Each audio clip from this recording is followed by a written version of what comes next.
They thought kicking out their elderly parents would finally get them the house they'd been waiting for. But when 76-year-old Harold and Dorothy were forced to leave the home they'd lived in for 40 years, what they discovered hidden in a forgotten mountain cabin 3 states away would expose their children's greed and unlock a $270 million secret that changed everything. Before we dive into the story, make sure to smash subscribe, because tomorrow we have an extra special story for you that will blow your mind.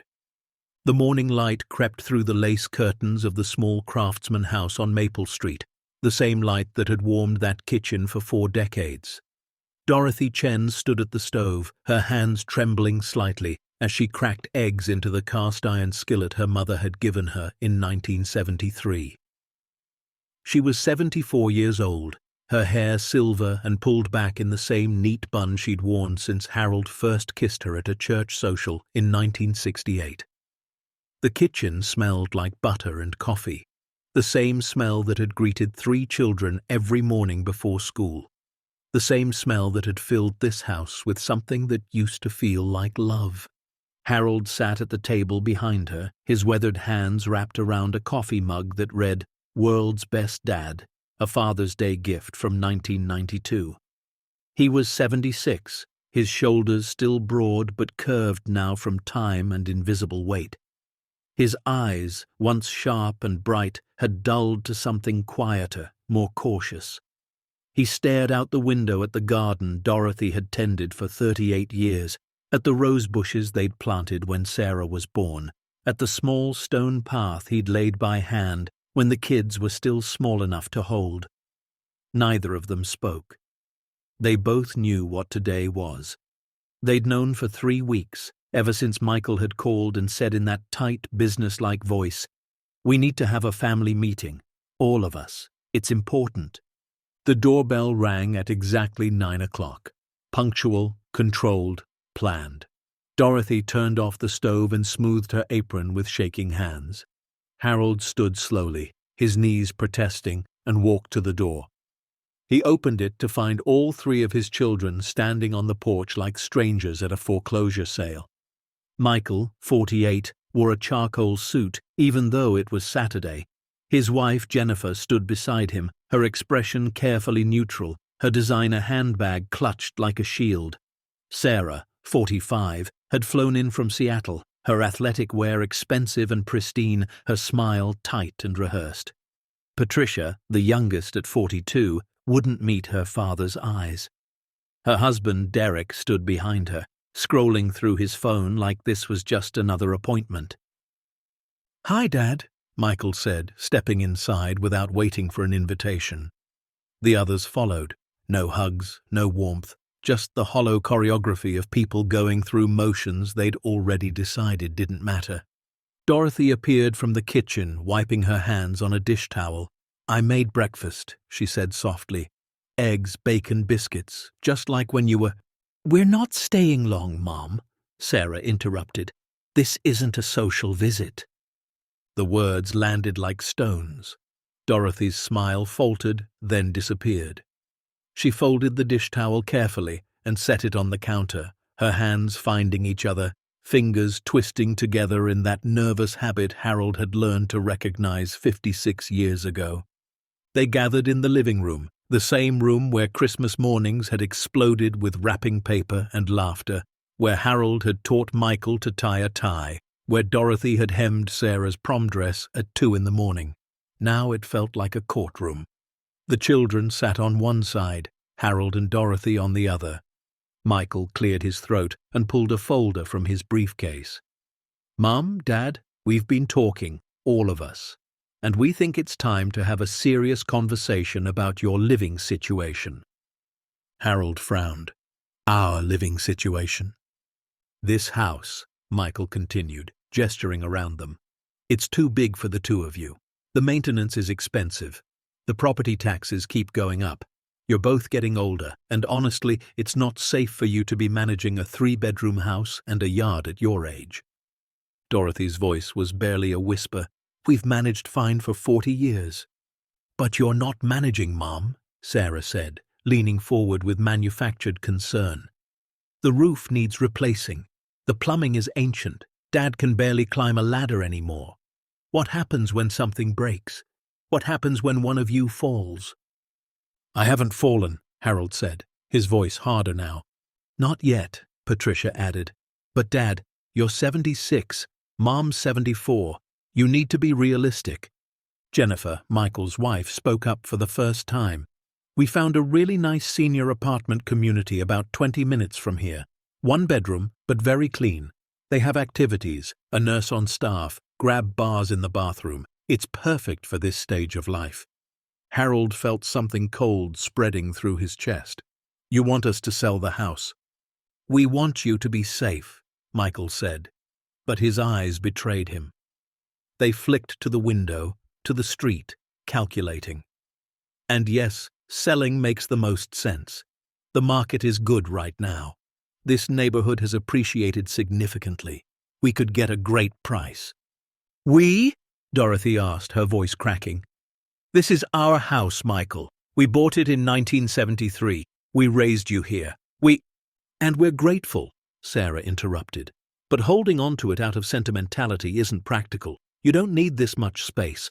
The equity could help fund your retirement, pay for care if you need it down the line." Derek finally looked up from his phone. "Plus, if we sell now, we can avoid the whole messy situation of dealing with the estate later. Cleaner for everyone." The words hung in the air like poison gas. Harold stared at his youngest daughter's husband, at the casual cruelty in his voice, at the spreadsheet logic that reduced their lives to line items and probate complications. "You've already looked at apartments," Harold said. It wasn't a question. Michael had the decency to look uncomfortable. "We wanted to have options to present. We're trying to help." "Help," Dorothy repeated. Tears were sliding down her cheeks now, quiet and steady. "Is this about helping us, or about getting your inheritance early?" The room went silent. Patricia looked away. Sarah's jaw tightened. Michael's expression hardened into something defensive and ugly. "That's not fair, Mom," he said. "We're thinking about your well-being." "Then why does it feel like you're trying to erase us?" Harold asked. His voice shook, not with weakness, but with a rage he'd been swallowing for years. "Why does it feel like you're putting us away so you can move on?" "Don't be dramatic," Sarah snapped. "We're talking about downsizing, not abandoning you. God, you always make everything so emotional."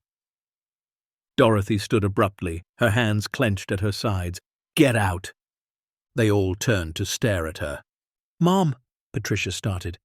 "Get out of my house," Dorothy said, louder now. "All of you. Right now." But they didn't leave. Instead, over the next 2 hours, they wore her down. They tag-teamed with logic and guilt and thinly veiled threats about power of attorney and cognitive decline. They showed Harold financial projections. They showed Dorothy glossy brochures of the apartment complex with its beige walls and fluorescent lighting and communal dining room that smelled like institutional vegetables. By noon, Dorothy was crying too hard to speak. Harold sat with his head in his hands, feeling every one of his 76 years pressing down on his shoulders like stones. And Michael, sensing victory, slid the real estate listing agreement across the coffee table. "Just sign it," he said. "We'll handle everything else. You'll be moved into the new place by the end of the month. Trust us, this is for the best." Harold looked at the paper, then at his children, then at Dorothy, whose face was buried in her hands. And he picked up the pen. 3 weeks later, Harold and Dorothy stood in the driveway of the house on Maple Street for the last time. The moving truck had already left with the few possessions they were allowed to keep. The rest had been donated or sold or disposed of by Michael's efficient team. Furniture Dorothy had refinished by hand. Harold's workbench from the garage. Photo albums that apparently wouldn't fit in the new apartment. The sold sign stood in the front yard like a headstone. Michael had listed it before they'd even finished packing. The new owners were moving in next week. Young couple, 2 kids, excited about the good bones and the big backyard. They'd never know about the height marks on the doorframe where 3 children had grown. They'd paint over everything. Dorothy sat in the passenger seat of their old 1998 Honda Accord, staring straight ahead, her eyes empty. Harold started the engine and pulled away from the curb. Neither of them looked back. They couldn't. The apartment was exactly as depressing as the brochure had promised. 1 bedroom, beige carpet, white walls, a kitchen the size of a closet. The complex sat between a highway and a strip mall. The community room smelled like disinfectant and defeat. Their neighbors were strangers who smiled with pity when they passed in the hall. Dorothy tried to make it work. She hung curtains. She arranged her remaining photos on the single shelf they had. But at night, Harold would wake to find her crying silently in the dark, her hand pressed to her mouth so she wouldn't disturb him. "I'm sorry," he'd whisper. "I'm so sorry." "It's not your fault," she'd say. But they both knew he'd signed the paper. He'd given in. He'd let their children erase them. The calls stopped almost immediately. Michael phoned once to confirm they'd moved in, his voice tight with satisfaction. Sarah sent a text. "Hope you're settling in okay." Patricia didn't reach out at all. When Harold called to tell Michael the bathroom sink was leaking, his son sighed and said, "Dad, you're in an apartment now. Call the building manager. That's what you pay rent for." Rent. They were paying rent for the first time in 40 years, while their children split the profit from the house sale. Harold had seen the listing price. After the mortgage was paid off, there had been nearly $400,000 in equity. Michael had promised they'd put it in a trust for their care. Harold was still waiting to see the paperwork. By November, Dorothy had lost 12 pounds. Her hands shook all the time now. She'd stopped gardening because there was nowhere to garden. She'd stopped cooking because the kitchen was too small and depressing. They ate frozen dinners on TV trays and went to bed at 7:30 because there was nothing else to do. Harold picked up odd jobs to feel useful. He fixed a neighbor's leaking faucet for $20. He helped the building manager patch drywall. Anything to get out of that apartment, away from the sound of Dorothy crying when she thought he couldn't hear. One Wednesday morning in late November, Harold checked the mailbox and found a thick manila envelope with a return address from Denver, Colorado. Certified mail. His hands shook as he signed for it. The return address read, Hutchinson and Associates, Attorneys at Law. He carried it upstairs slowly, his heart pounding. Dorothy was at the window, staring out at the parking lot, her coffee gone cold beside her. She didn't turn when he came in. "Dorothy," he said quietly, "we got something, from a lawyer in Denver." That got her attention. She turned, fear flickering across her face. "What now? What do they want?" Harold opened the envelope and pulled out several pages of legal letterhead. He read slowly, his eyes moving across words that didn't make sense at first.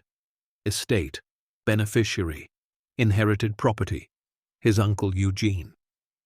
"Uncle Eugene died," Harold said, his voice strange. Dorothy moved closer. "Eugene? Your father's brother?" Harold nodded. Eugene Morrison had been his father's youngest brother, 20 years his junior. Harold had met him maybe 5 times in his whole life. Eugene had been a loner, never married, worked in mining or geology or something out west. Harold's father used to say Eugene went looking for rocks and forgot about people. "When?" Dorothy asked. 4 months ago. Heart attack." Harold kept reading. "He didn't have any other family. No wife, no kids. He left everything to me, his only living nephew." Dorothy sat down heavily. "Left what?" Harold read further, his eyes widening. A property, a cabin and 12 acres in the mountains outside a town called Pine Ridge, Colorado, and some personal effects. They sat in silence for a long moment. Then Dorothy laughed, but it was a broken sound. "A cabin. We lost our home and now we inherit a cabin 3 states away. Probably falling apart. Probably worthless. But Harold was still reading. "There's a note here from Eugene's attorney. Says Eugene wanted me to have it. Says he knew what family could be like. Says the cabin was his sanctuary, and now it's ours if we want it." Dorothy wiped her eyes. "We can't afford to go to Colorado. We can't afford anything." Harold looked at their apartment, at the beige walls closing in, at his wife disappearing inside herself, and he made a decision. "Yes, we can," he said. "We'll drive out there, see what it is. Maybe we can sell it, get enough money to get out of here. Or maybe—" He stopped. "Maybe what?" "Maybe it's a sign," Harold said quietly. "Maybe Eugene knew we'd need somewhere to go." Dorothy started to protest, but stopped. She looked around the apartment, at the life they'd been shrunk down to fit inside 400 square feet of beige despair. Then she looked at Harold, really looked at him for the first time in weeks. "When do we leave?" They called Michael to tell him. Big mistake. He answered on the fourth ring, distracted, annoyed. "What is it, Dad? I'm in a meeting." "Your Uncle Eugene passed away. Left me a property in Colorado. We're going out to see it." Silence, then. "Uncle who?" "Eugene, my father's brother." "You have an uncle?" Michael's voice sharpened with interest. "What kind of property?" "A cabin, some land." "Where in Colorado?" Harold hesitated. "Place called Pine Ridge." He could practically hear Michael's mind calculating. "How much land?" 12 acres. "Mountain property. That could be worth something." Michael's voice changed, became smooth, helpful. "Listen, Dad. Don't do anything hasty. Let me look into this. I can handle the sale. Make sure you get fair market value. You don't want to be taken advantage of." "We're going to see it first," Harold said. "That's not necessary. I can hire someone local to assess it, save you the trip." "It's not about the money, Michael. Eugene left it to me, to us. We want to see it." "Dad," Michael's voice hardened. "Be reasonable. You're 76 years old. You can't just drive across the country on some sentimental journey. What if the car breaks down? What if one of you gets sick? It's irresponsible." "We're going," Harold said, and hung up. Within an hour, all 3 children had called. Sarah tried the concerned approach.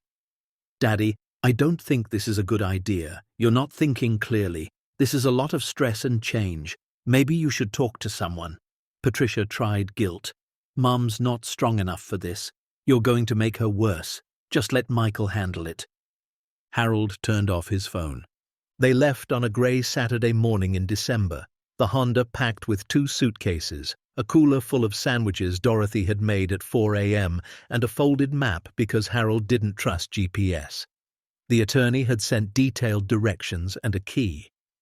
The cabin was about 3 hours northwest of Denver, up in the mountains near a national forest.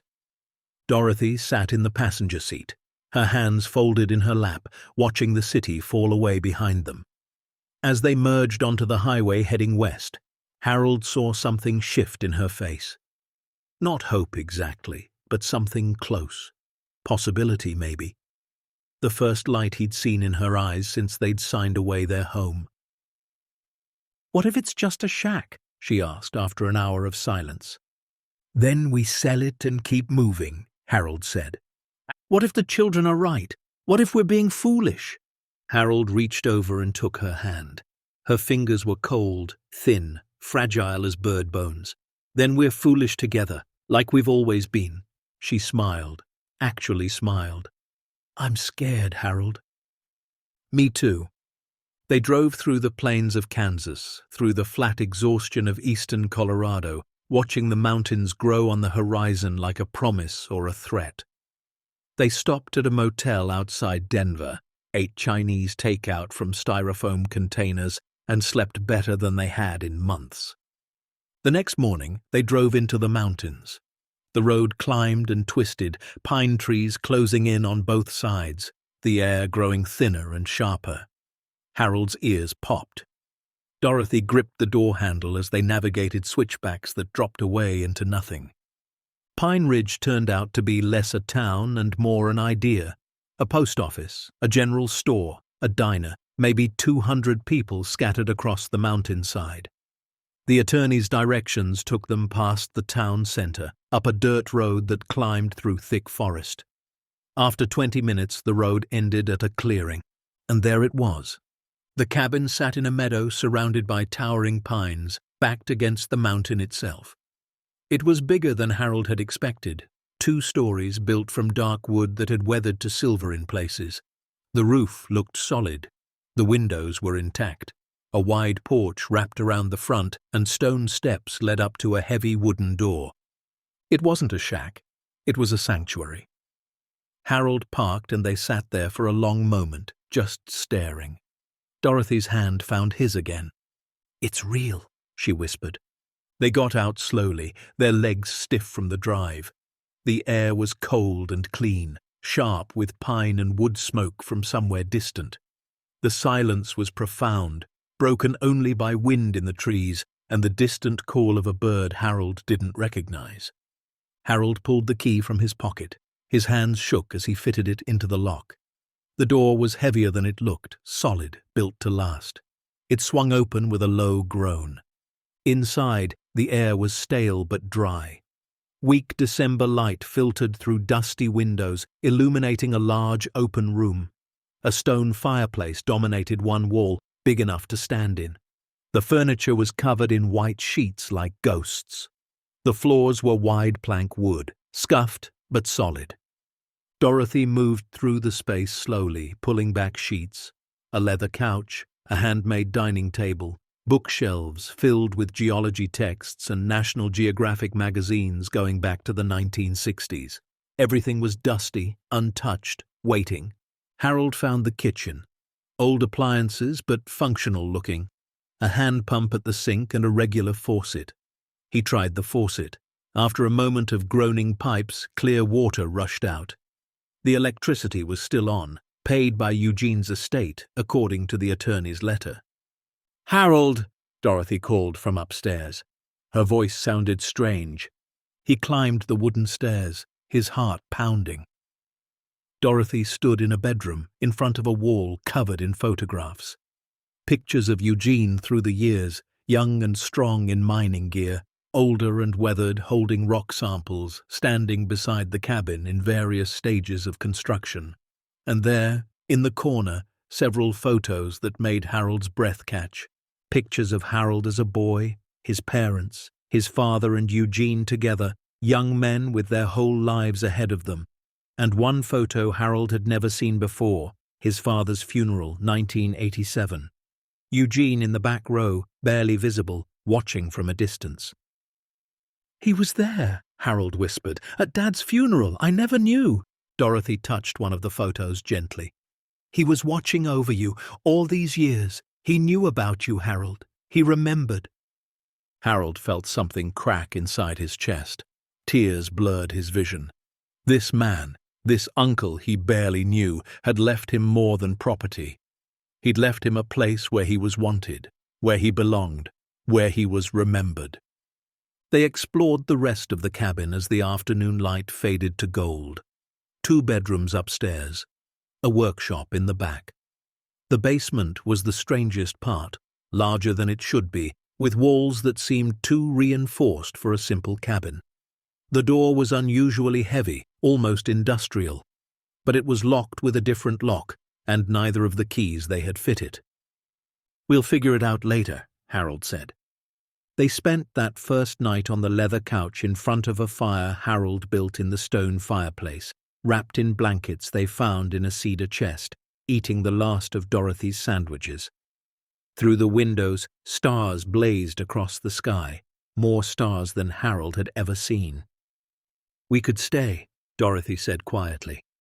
"Couldn't we? The attorney said the property is ours, paid off. Eugene even left some money in an account for taxes and maintenance." Harold pulled her closer. "The kids will have a fit." "Let them." Dorothy's voice was stronger now. "They took our home. They put us in that terrible apartment. They stopped calling, stopped caring. Maybe it's time we stop letting them decide what we deserve." Harold looked around the cabin, at the solid walls and the warm fire and the vast silence beyond the windows. For the first time in months, he could breathe. For the first time since signing away their house, he felt like maybe, just maybe, they weren't erased. They were just starting over. "Then we stay," he said. "We make this our home, and we don't tell them anything until we're ready." Dorothy smiled against his shoulder. Outside, the wind moved through the pines like a promise, and the cabin that had waited so long in silence finally had voices in it again. They didn't know about the vault yet. They didn't know what Eugene had really left them. But they knew this. They had found a place where they could heal, where they could breathe, where they could remember who they were before their children tried to make them disappear. And sometimes that's enough to start. The first week in the cabin passed like a dream Dorothy hadn't dared to have in years. She woke each morning not to the sound of highway traffic or the shuffle of strangers in the hallway, but to absolute silence broken only by birdsong and wind through pine branches. The bedroom window framed the mountain like a painting that changed with the light, purple at dawn, gold at noon, silver under the moon. Harold spent those early days making the cabin livable. He replaced blown light bulbs, tightened loose hinges, swept years of dust from corners where spiders had built kingdoms. The work felt good, purposeful. His hands remembered what they'd been built for: fixing, building, creating, not filling out forms in a beige apartment or waiting to die. Dorothy claimed the kitchen as her territory. She scrubbed the old gas stove until the porcelain gleamed, organized the cabinets, discovered a root cellar out back still stocked with canned goods Eugene had put up years ago. She made a list on the back of an envelope: flour, sugar, coffee, fresh vegetables if the store in town had any. She was cooking again, planning again, living again. On the fourth day, Harold discovered the workshop. It was attached to the back of the cabin, accessible through a door off the kitchen he'd assumed was a closet. Instead, it opened into a space that made his breath catch. A long workbench ran beneath windows that faced the forest. Tools hung on pegboards in perfect order: saws, hammers, planes, chisels, all clean and oiled like they'd been used yesterday. A drill press stood in one corner. Cabinets lined the walls, each drawer labeled in neat handwriting. But it was the tools themselves that puzzled Harold. They weren't just woodworking tools. There were geological instruments, rock hammers, loops, scales so precise they measured to the 1/10 of a gram. Specimen boxes lined one shelf, each divided into compartments, most empty, but some containing rock samples labeled with dates and coordinates. Harold picked up one.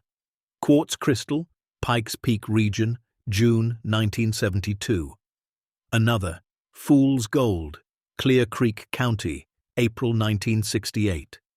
He turned them over in his calloused hands, feeling their weight, their edges. Eugene hadn't just been a miner. He'd been a collector, a scientist, someone who understood the Earth's secrets.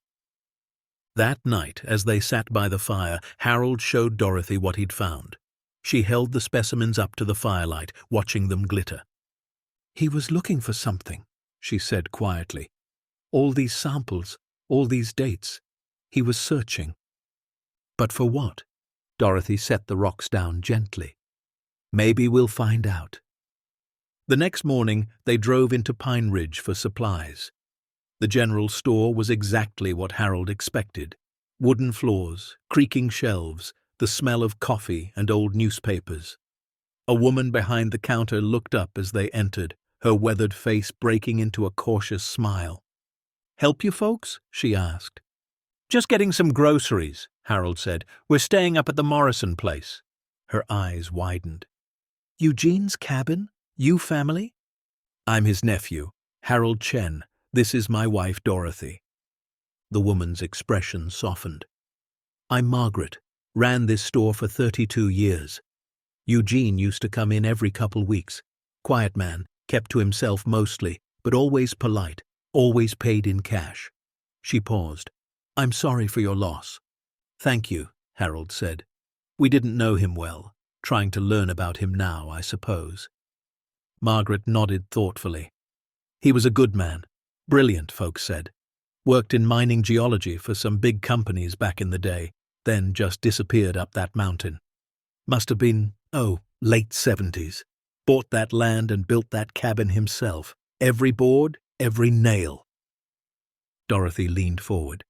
Did he ever talk about what he was doing up there? Not to me, but Thomas Griffin might know more. He's the retired forest ranger, lives about 2 miles east of you. He and Eugene were friendly, or as friendly as Eugene got with anyone.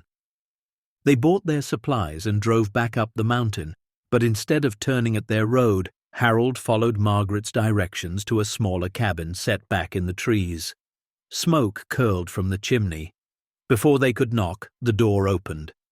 The man who answered was maybe 70, tall and lean as a rail, with a white beard and eyes sharp as broken glass.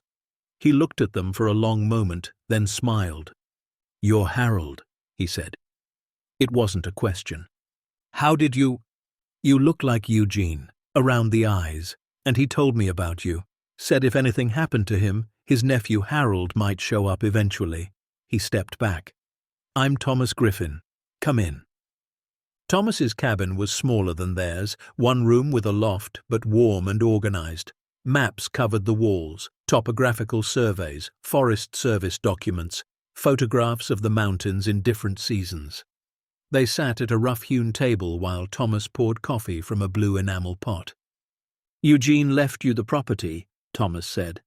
"I'm glad. He worried about it toward the end. Worried about what would happen to his work if the wrong people got hold of it." "What work?" Harold asked. Thomas studied them both carefully, seeming to measure something. Then he stood and pulled down a shoebox from a high shelf. Inside were photographs. He spread them on the table. Eugene at a mining site, younger, maybe in his 40s. Eugene hunched over a workbench covered in rocks. Eugene standing in front of what looked like a bank vault door built into a concrete wall. That last photo made Harold's pulse quicken. "Your uncle wasn't just a rock collector," Thomas said. "He was one of the best geological surveyors in the country, worked for mining companies, helped them find deposits worth millions.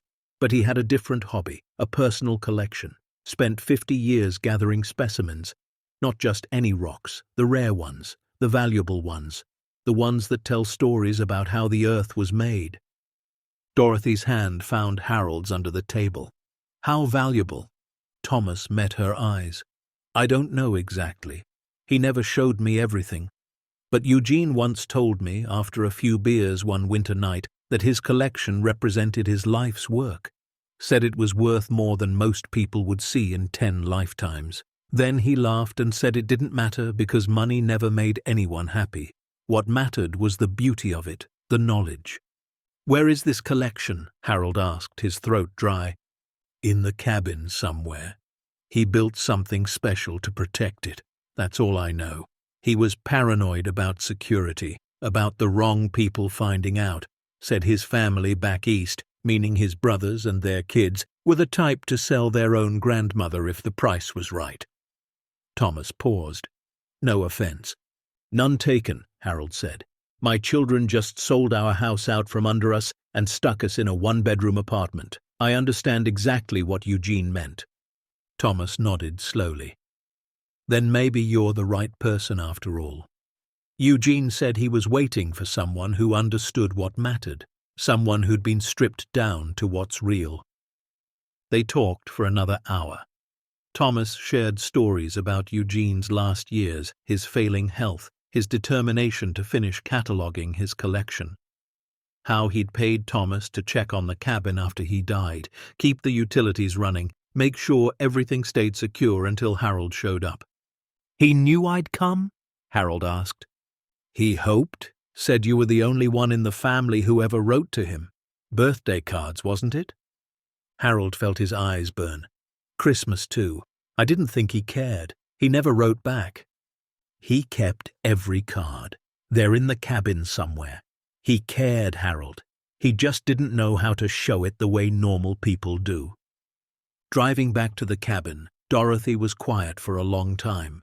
Then she said, "We need to find what he left us. not for the money, for him, to understand what he spent his life protecting. That night they began searching in earnest. They went through every drawer, every cabinet, every closet. In the bedroom closet, Dorothy found a wooden box tucked behind old coats. Inside were Harold's cards, dozens of them, carefully saved and organized by year. Hallmark Christmas cards with generic messages, birthday cards with brief notes. "Hope you're well, Uncle Eugene. Thinking of you, Harold." She carried them downstairs to where Harold sat at Eugene's desk, going through papers. When she showed him, he couldn't speak, just held the box like it was made of glass, like it was proof that someone had seen him, remembered him, even in silence. "We mattered to him," Dorothy whispered. "We were family to him when everyone else forgot what family meant." The next morning, Harold went to the basement. He'd been avoiding it, unnerved by how cold it felt, how the door seemed heavier than it should be. But now he needed to understand. The basement was larger than the footprint of the cabin suggested. Concrete walls, cement floor, industrial lighting.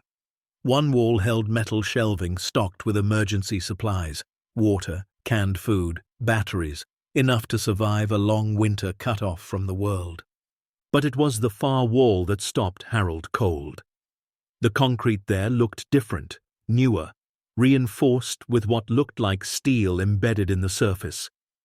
And set into that wall, barely visible unless you knew to look, was a seam, a door. Not wooden like the rest of the cabin, but metal, and it was locked with a mechanism Harold had never seen before, industrial, complex, like something from a bank vault. He tried both keys they had. Neither fit. He tried forcing it, but the door didn't budge even a fraction of an inch. He pressed his ear against it. Solid. Soundproof. Whatever was behind that door, Eugene had built a fortress around it. Harold stood back, breathing hard, staring at the wall. The basement was smaller than it should be by at least 12 feet. That meant the space behind this door was significant. A room, maybe more. And Eugene had sealed it up like he was protecting the crown jewels. Dorothy found him down there an hour later, still staring. "There's something behind this wall," Harold said. Something he didn't want anyone to find easily. They spent the rest of the day searching for another key, going through every drawer again, every pocket of every coat, every book. Nothing. As the sun set, they sat at the kitchen table, frustrated and exhausted. "Maybe we need tools," Dorothy suggested. "Maybe we need to break through." "No," Harold said. Eugene didn't want it broken into. He wanted it protected. There's a key somewhere. There has to be. That night, Harold couldn't sleep. He lay in the dark, listening to Dorothy breathe beside him, thinking about Eugene, about a man who spent 50 years alone on a mountain, collecting beautiful things, protecting them, waiting. For what? For the right person? For family that wouldn't destroy what he'd built? At 3 a.m, Harold got up. He went downstairs to the workshop, turned on the light, and really looked. Eugene had been methodical, careful, everything labeled, everything organized. So where would he hide the most important key? Harold started opening the specimen boxes one by one. Most were empty or held ordinary rocks, but the 17th box, tucked in the back, felt heavier than it should. He opened it carefully. Inside, nestled in black velvet, was a large piece of raw emerald, green as summer light, beautiful beyond measure. And taped to the bottom of the box was a folded piece of paper. Harold's hands shook as he opened it, Eugene's handwriting, shaky but clear. For Harold, the key to everything is where you'd least expect it, but most need it. In the place where even the cold can't reach the heart. Look where warmth lives. Harold read it 3 times. A riddle. Eugene had left him a riddle. He wanted to scream, to curse, but he also understood. Eugene was testing him, making sure whoever found this had earned it, understood it, valued it. Where warmth lives. Harold looked around the workshop, then headed back to the main cabin. Dorothy was up, sitting by the dying fire in her bathrobe. "Couldn't sleep either," she asked. "I found something." He showed her the emerald and the note. Dorothy read it slowly, her lips moving. "Where warmth lives, the fireplace." They both turned to look at the massive stone fireplace. It dominated the room, built from river rocks, each one carefully selected and placed. The hearth was wide enough to sit in. The mantel was a single piece of timber, probably 200 years old. Harold knelt in front of it, running his hands along the stones. They were cold, set in mortar decades old, but Dorothy was right beside him now, looking up at the chimney. "Harold," she said, "help me look inside." He grabbed a flashlight, and they both leaned into the fireplace, looking up the chimney. The stones were blackened with decades of smoke, but about 5 feet up, something glinted. A metal box wedged into a gap in the stones. It took Harold 20 minutes to work it free, standing on a chair, reaching up until his shoulders screamed. When it finally came loose, they both stood there, hearts pounding, staring at the small steel box in his blackened hands. Inside was another key, larger, more complex, with a series of numbers etched into the shaft. 1976. 1976, Dorothy whispered. The year he bought this land. They didn't wait. They went straight to the basement, Harold's hands shaking so hard Dorothy had to steady them as he fitted the key into the lock. It slid in like it was coming home. Harold turned it. Something deep in the wall clunked, heavy machinery engaging. Then the door shifted inward half an inch. Harold pulled. The door swung open on well-oiled hinges, silent and smooth despite its weight. Beyond it was darkness. He flipped a switch just inside the frame. Lights flickered on, row after row, illuminating a space that made both of them gasp. It wasn't a room. It was a gallery. The walls were lined with glass cases lit from within, and inside those cases were wonders that made Harold's knees weak. Minerals, gems, crystals, fossils, each one mounted, labeled, organized by type and region and rarity. Emeralds the size of his fist, diamonds that caught the light and threw rainbows across the ceiling, amethyst geodes you could crawl inside, sheets of mica thin as paper and large as dinner tables, gold nuggets that looked like they'd been pulled from fairy tales. What happens next will turn this night upside down, reveal a truth nobody expected, and remind us why sometimes the quietest voices carry the most power. Stay tuned to see what happens next. If you're enjoying the story, please like, share, and subscribe for more. Harold and Dorothy walked between the cases like they were in a cathedral. The collection filled the entire hidden room, maybe 30 feet long and 20 wide, carved directly into the mountain itself. The air was climate-controlled, cool and dry. Everything was pristine, protected, perfect. At the far end was a desk, and on that desk was a leather journal. Harold picked it up with trembling hands and opened to the first page. Eugene's handwriting, strong and clear from decades ago. Collection log, begun May 1953. Eugene Morrison. He flipped through the pages. Each entry detailed a find, the date, the location, the geological formation, the estimated value. Harold's eyes skipped across the numbers, his mind unable to process them. 20,000 for this specimen, 50,000 for that one, 180,000 for a perfect blue diamond from Arkansas. Dorothy was reading over his shoulder, her hand pressed to her mouth. Page after page after page. The entries went on for decades. 1950s, 60s, 70s, 80s, 90s, 2000s. The last entry was dated March of this year, just months before Eugene died.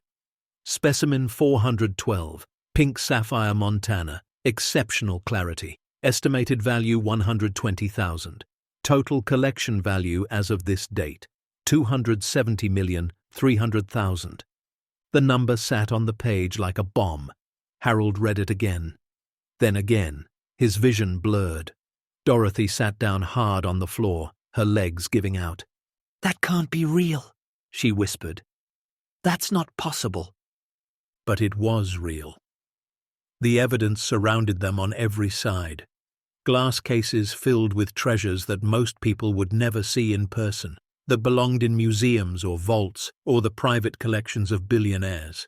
And Eugene had gathered them all, one by one, specimen by specimen, over 50 years of patient searching and careful preservation.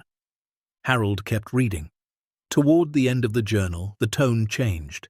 Eugene's handwriting grew shakier, the entries more personal. June 2023. I am dying. The doctors say I have perhaps 6 months. I have spent my life building this collection, protecting these pieces of the Earth's history.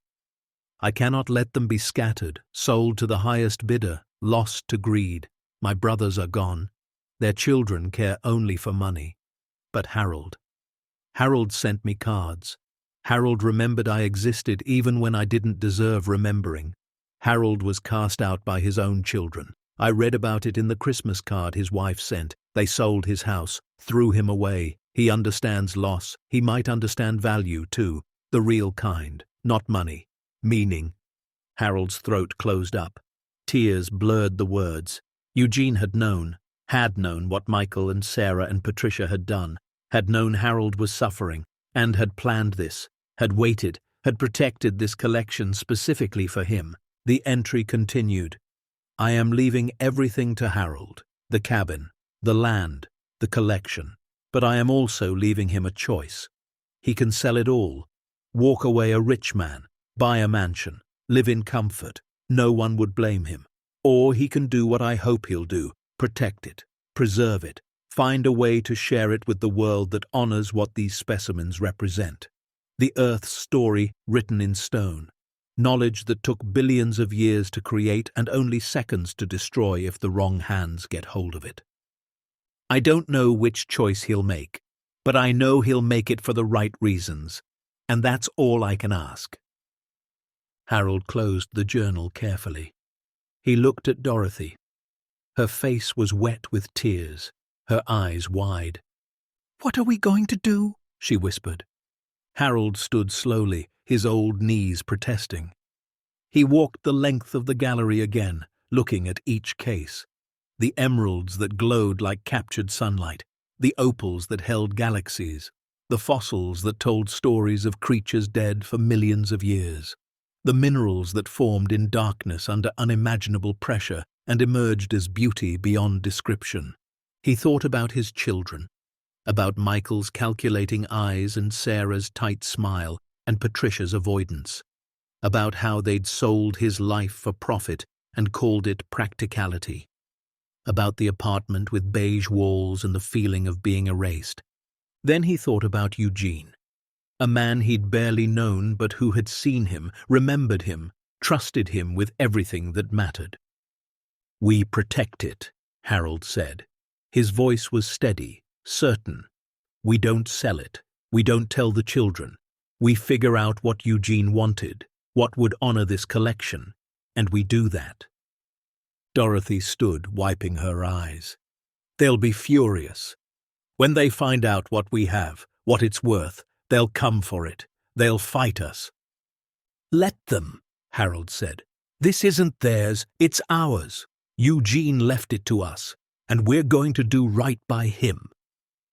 They spent the rest of the night in the gallery, reading through Eugene's journal, examining specimens, trying to understand the magnitude of what they'd inherited. Some of the pieces were unique, one of a kind, specimens that scientists had searched for and never found. Others were simply perfect examples of common minerals, beautiful in their purity. But all of them together told a story about a man who loved the earth, who respected its secrets, who spent his life learning to read the language written in stone. And now that story was Harold and Dorothy's to continue. As dawn broke and pale light filtered down into the basement, Harold locked the vault door carefully. They climbed back upstairs to the cabin, exhausted and overwhelmed. Dorothy made coffee while Harold stared out the window at the mountains turning pink with sunrise. "We can't do this alone," Dorothy said quietly. "We need help, someone we can trust." Harold nodded. Thomas. He knew Eugene, he'll understand. Later that morning they drove to Thomas's cabin. The old ranger took one look at their faces and said, "You found it." They told him everything, showed him the journal, described the gallery, explained Eugene's final wish. Thomas listened without interrupting, his weathered face grave. When they finished, he was quiet for a long moment.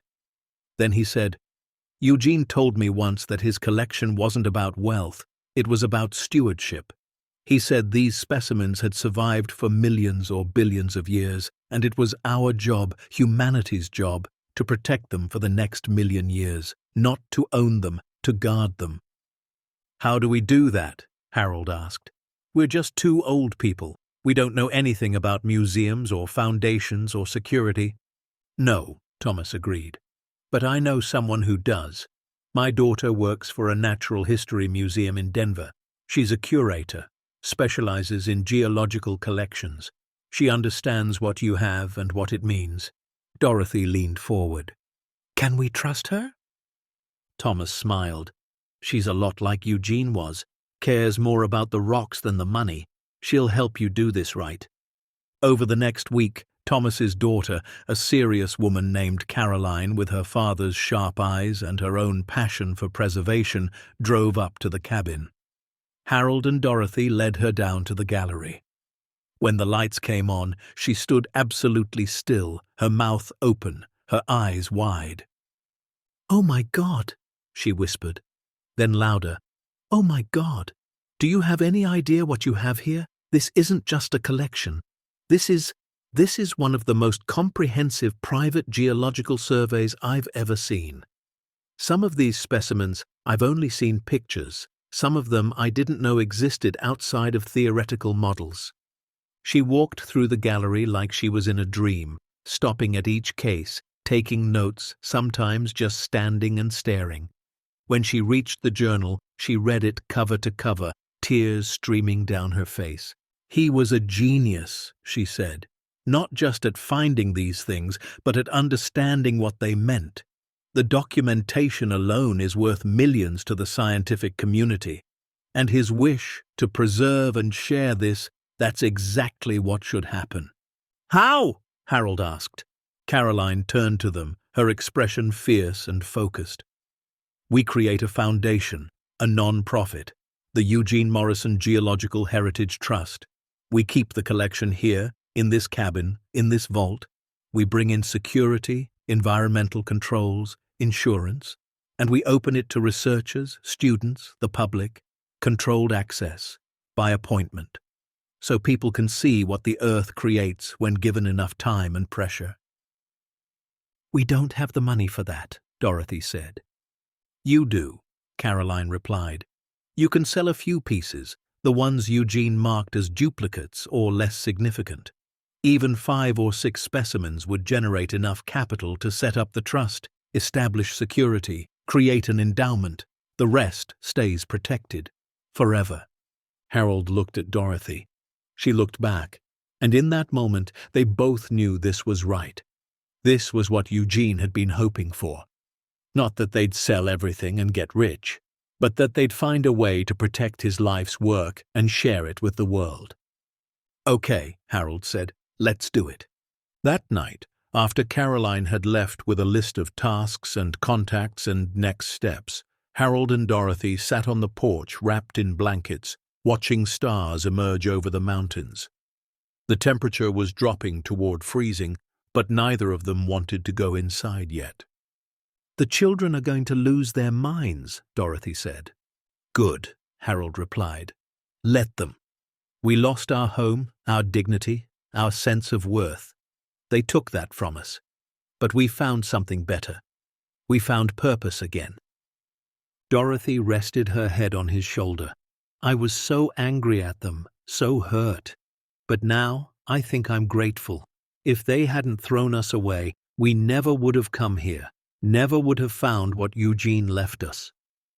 "Strange how that works," Harold said. "How the worst thing can lead to the best thing if you're just stubborn enough to keep moving." They sat in silence for a while, listening to the wind in the pines, breathing the cold, clean air. Somewhere in the darkness, an owl called. The mountains stood silent and eternal around them.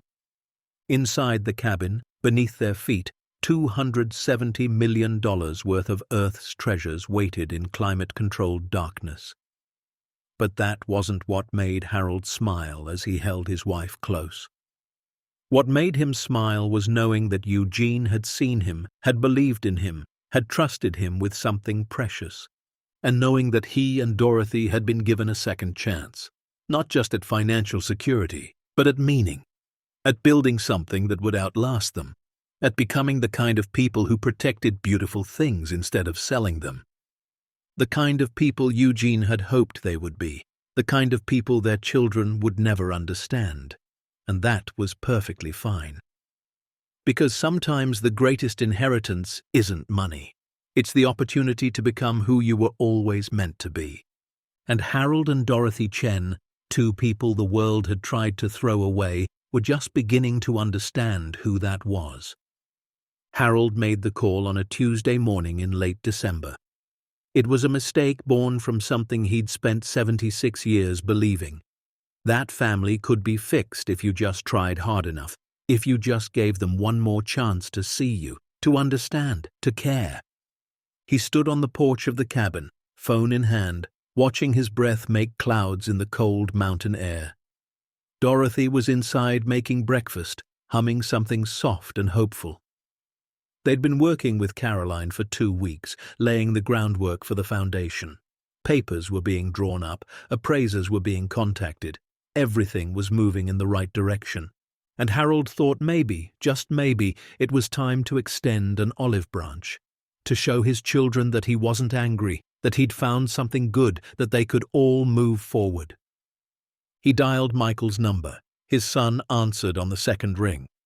"Dad?" Michael's voice was sharp with surprise. "Is everything okay? Is Mum—" "We're fine," Harold interrupted. "Better than fine, actually. I wanted to talk to you about the property, Uncle Eugene's place." Silence. Then, "The cabin in Colorado, right. How's that going? You get it assessed yet?" Harold hesitated. He should have stopped there, should have said something vague and hung up. But instead, he said, "It's incredible, Michael. The cabin is beautiful, solid. And Eugene, he left us something, a collection, geological specimens, minerals and gems he spent 50 years gathering." "Rocks?"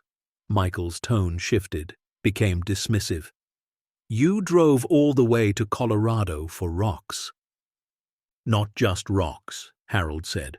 "Rare specimens, valuable ones. We're working with a curator from Denver to establish a foundation, preserve them, maybe create a museum or research center. Eugene wanted them protected, shared with the world." Another silence. Longer this time. When Michael spoke again, his voice had changed completely. Smooth, interested, calculating. "A foundation. That's ambitious, Dad. How valuable are we talking?" Harold's stomach tightened.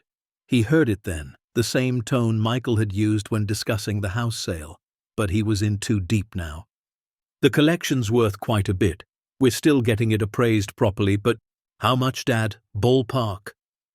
"The ledger Eugene kept says around $270 million. The line went so quiet, Harold thought the call had dropped. Then Michael's voice came back, barely controlled. $270 million? You're telling me Uncle Eugene, a man I never even met, left you a collection worth $270 million, and you're planning to give it away to a foundation?" "Not give it away, protect it. Eugene wanted—" "Eugene's dead, Dad, and you're not thinking clearly. You need to stop whatever you're doing with this curator person right now. Don't sign anything.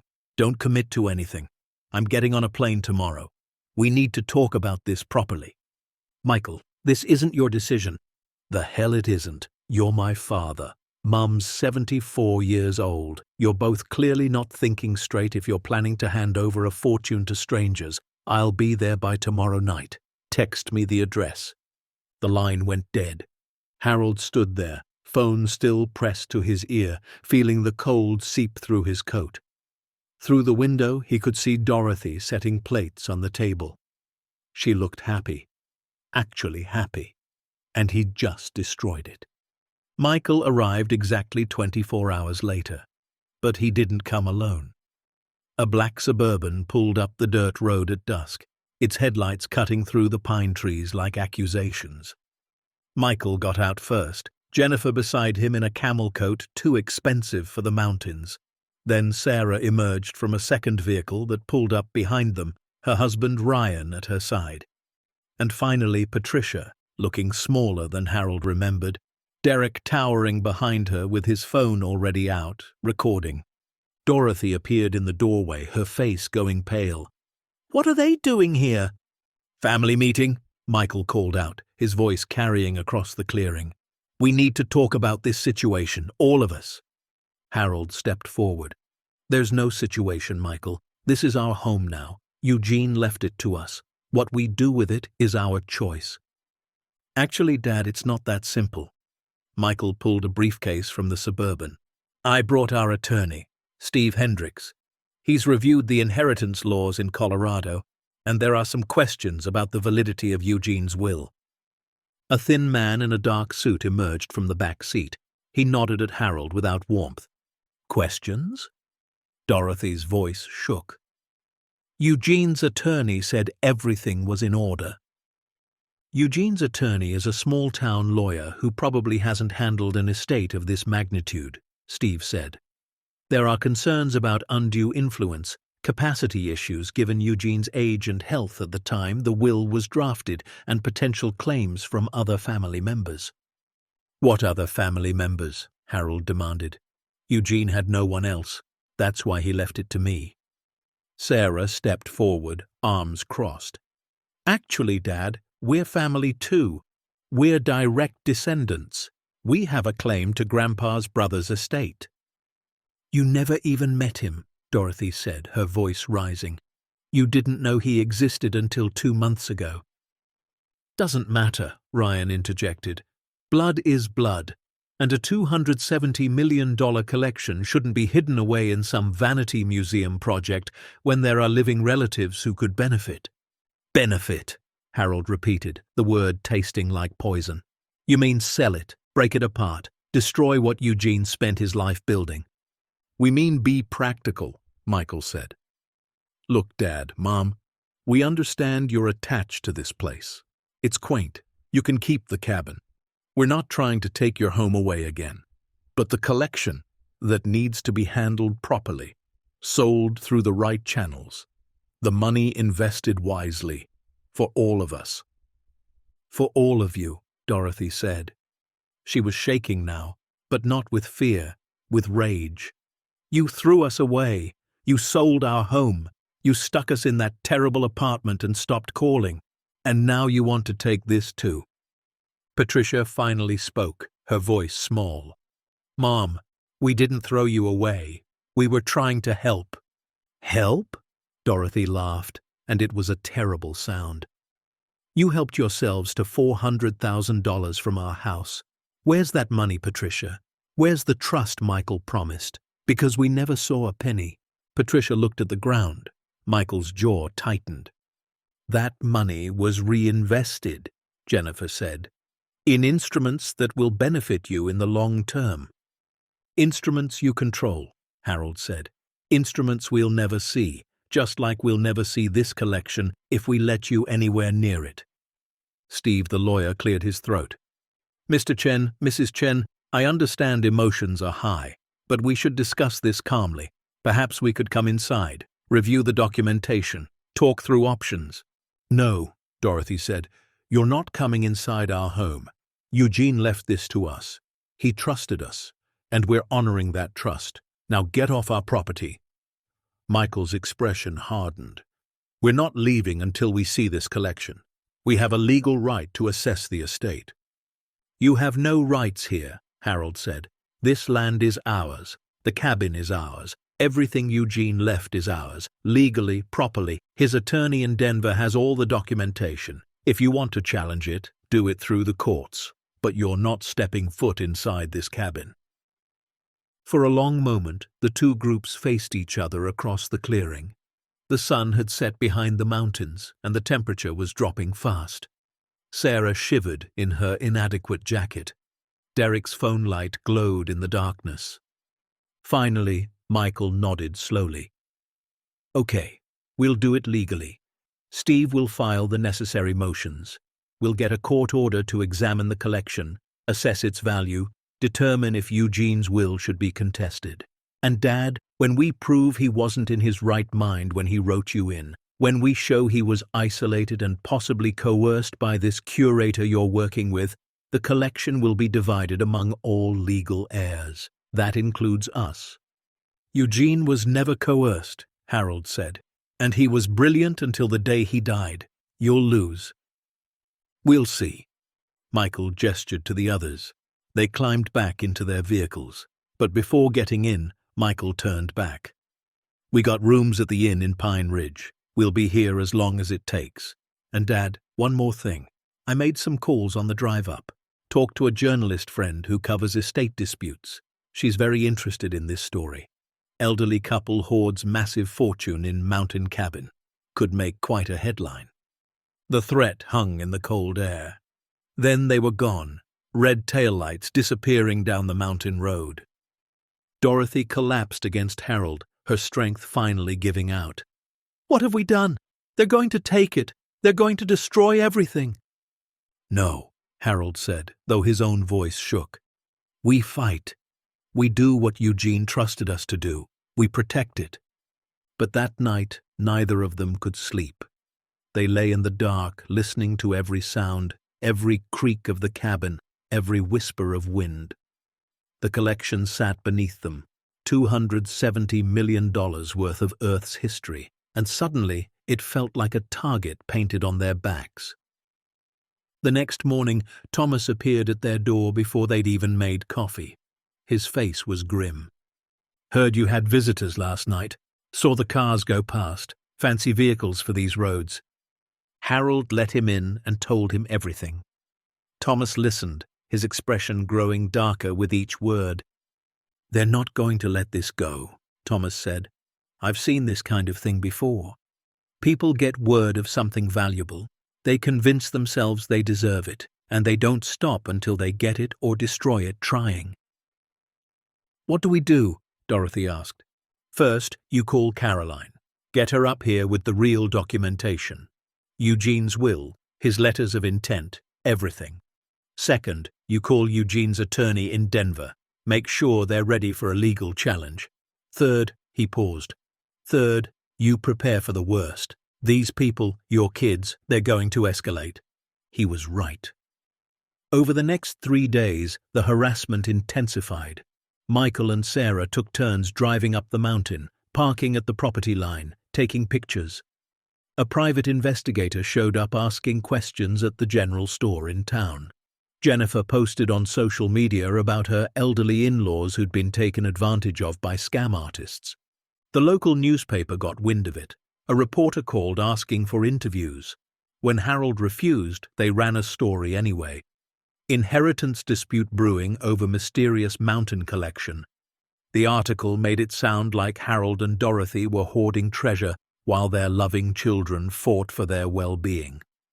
Caroline drove up with a lawyer from Denver, a sharp-eyed woman named Janet Torres, who specialized in estate law. She reviewed everything and gave them the news they needed to hear. "Eugene's will is ironclad," Janet said. "He had it updated just 6 months before he died. He was assessed by 2 independent physicians who both certified his mental capacity. And there's a clause that's particularly relevant here." She pulled out a page and read, "I specifically exclude from inheritance any family members who have demonstrated through their actions that they value material wealth over familial bonds, who have abandoned or mistreated elderly relatives, or who would exploit this collection for personal gain rather than honoring its scientific and educational value. My nephew Harold Chen has shown through decades of remembrance and recent hardship that he understands what truly matters. This collection is his to protect." Harold felt tears burning his eyes. Eugene had known. had anticipated this exact scenario, had protected them even from beyond death. So they can't contest it? Dorothy asked. They can try, Janet said, but they'll lose. The problem is the process itself. Legal challenges take time, cost money, and in the meantime, they can make your lives miserable. They can tie up the collection with court orders, prevent you from moving forward with the foundation, generate negative publicity. So what do we do? Janet smiled. We go on offense.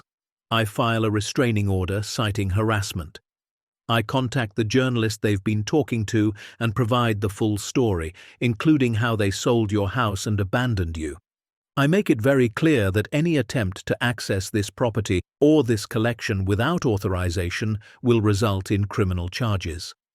And then we move fast on establishing the foundation, so the collection is legally protected under non-profit status before they can do anything else.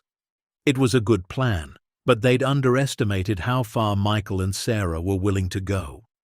On the 6th night after the family had arrived, Harold woke to the sound of the security system Eugene had installed. A soft alarm, barely audible but insistent. Someone was trying to open the vault. He grabbed the flashlight and the shotgun he'd found in Eugene's closet, not loaded, just for show, and headed downstairs.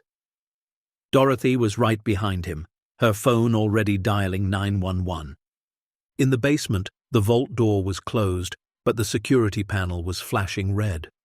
Someone had tried to override the lock, tried and failed. The system Eugene had installed was sophisticated, tied to motion sensors and cameras Harold hadn't even known were there. He checked the camera feed on the monitor Eugene had hidden behind a false panel. The footage showed two figures in dark clothes and ski masks trying to access the vault about 20 minutes ago. When the security system had activated, they'd fled, but not before one of them had looked directly at the camera. Even through the mask, Harold recognized his son's eyes. The sheriff arrived within 40 minutes, a serious man named Wade Garrett, who'd known Eugene for years. He reviewed the footage, took statements, examined the vault security. "That's attempted burglary," Garrett said. "Breaking and entering. I can arrest whoever this is if you can identify them."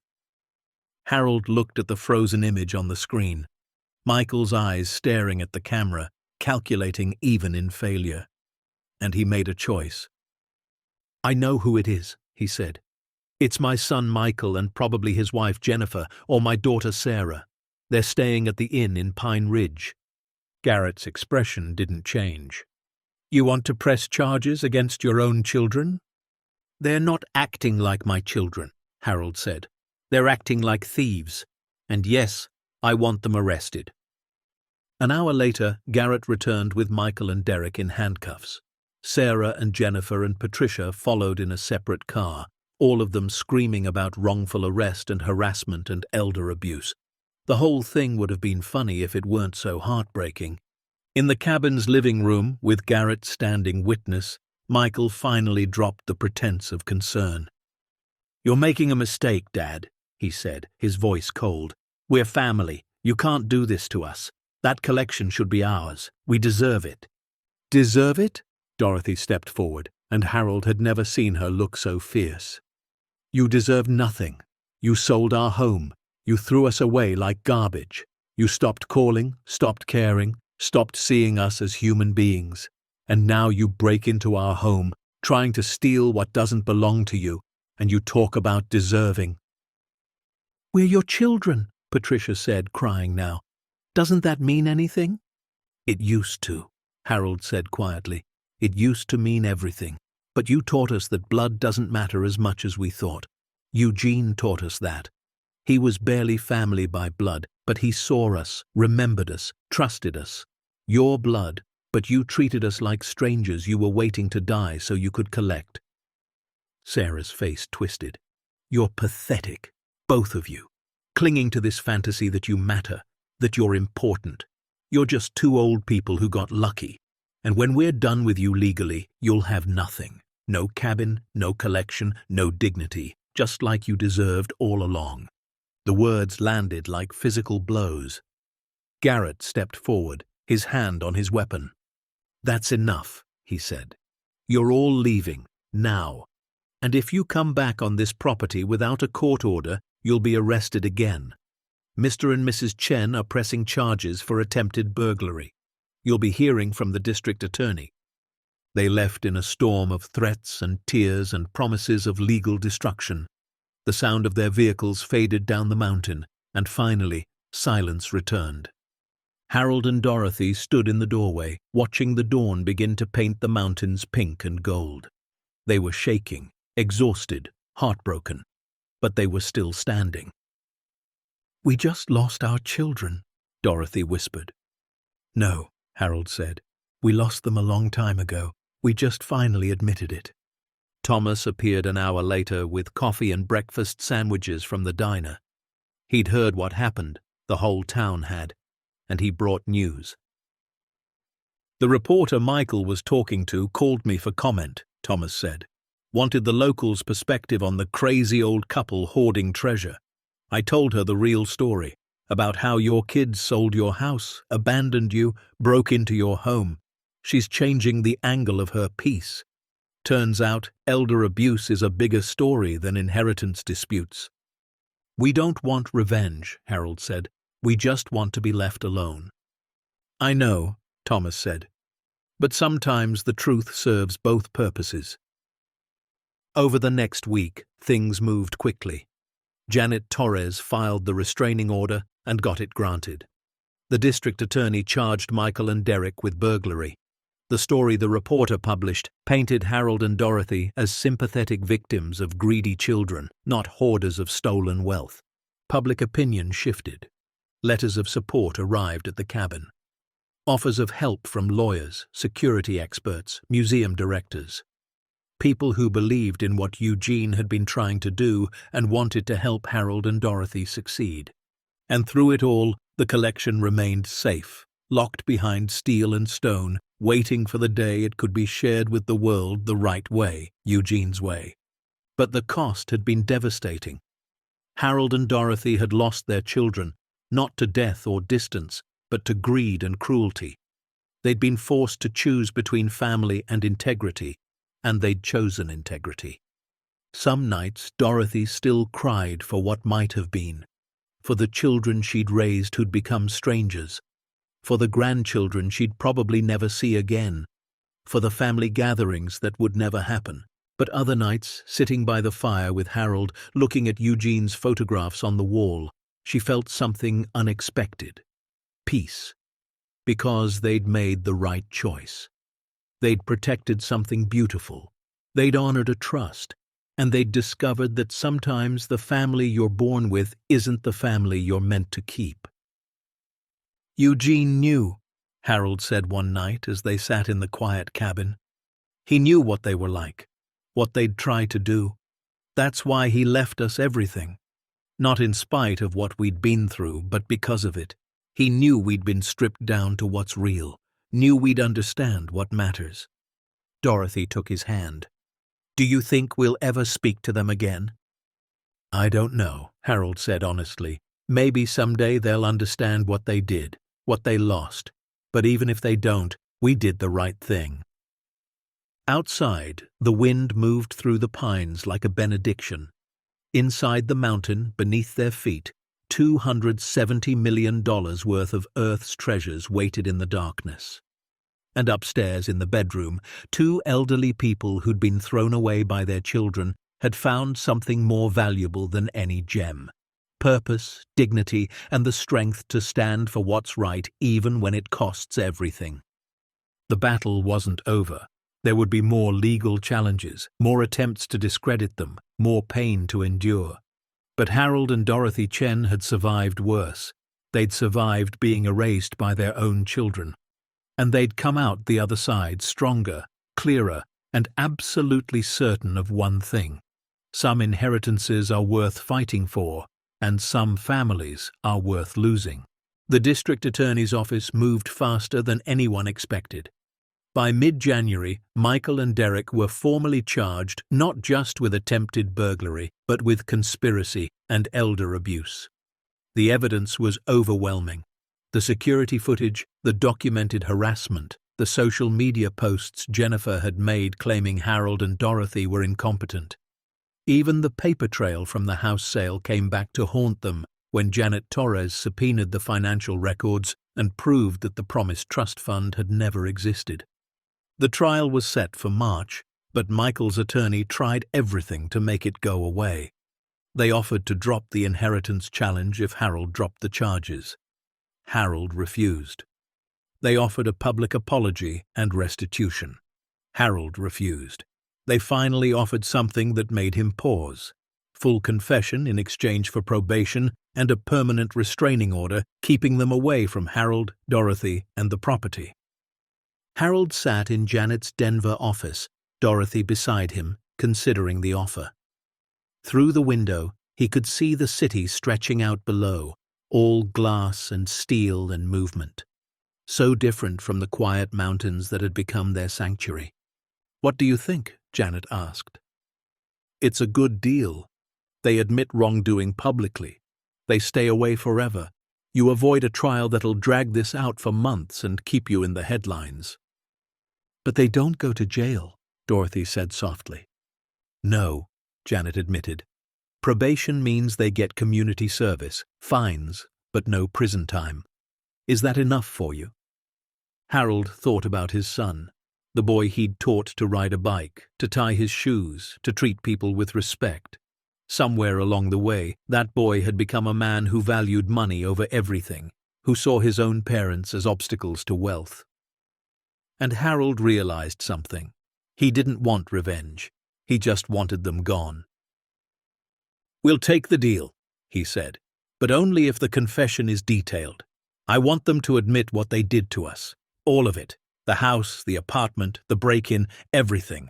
And I want it public record." Janet smiled. "I can make that happen." 3 weeks later, Michael Chen stood in a courtroom and read a statement prepared by his attorney, but verified as truth by the district attorney. His voice was flat, emotionless, like he was reading a grocery list rather than confessing to destroying his parents' lives.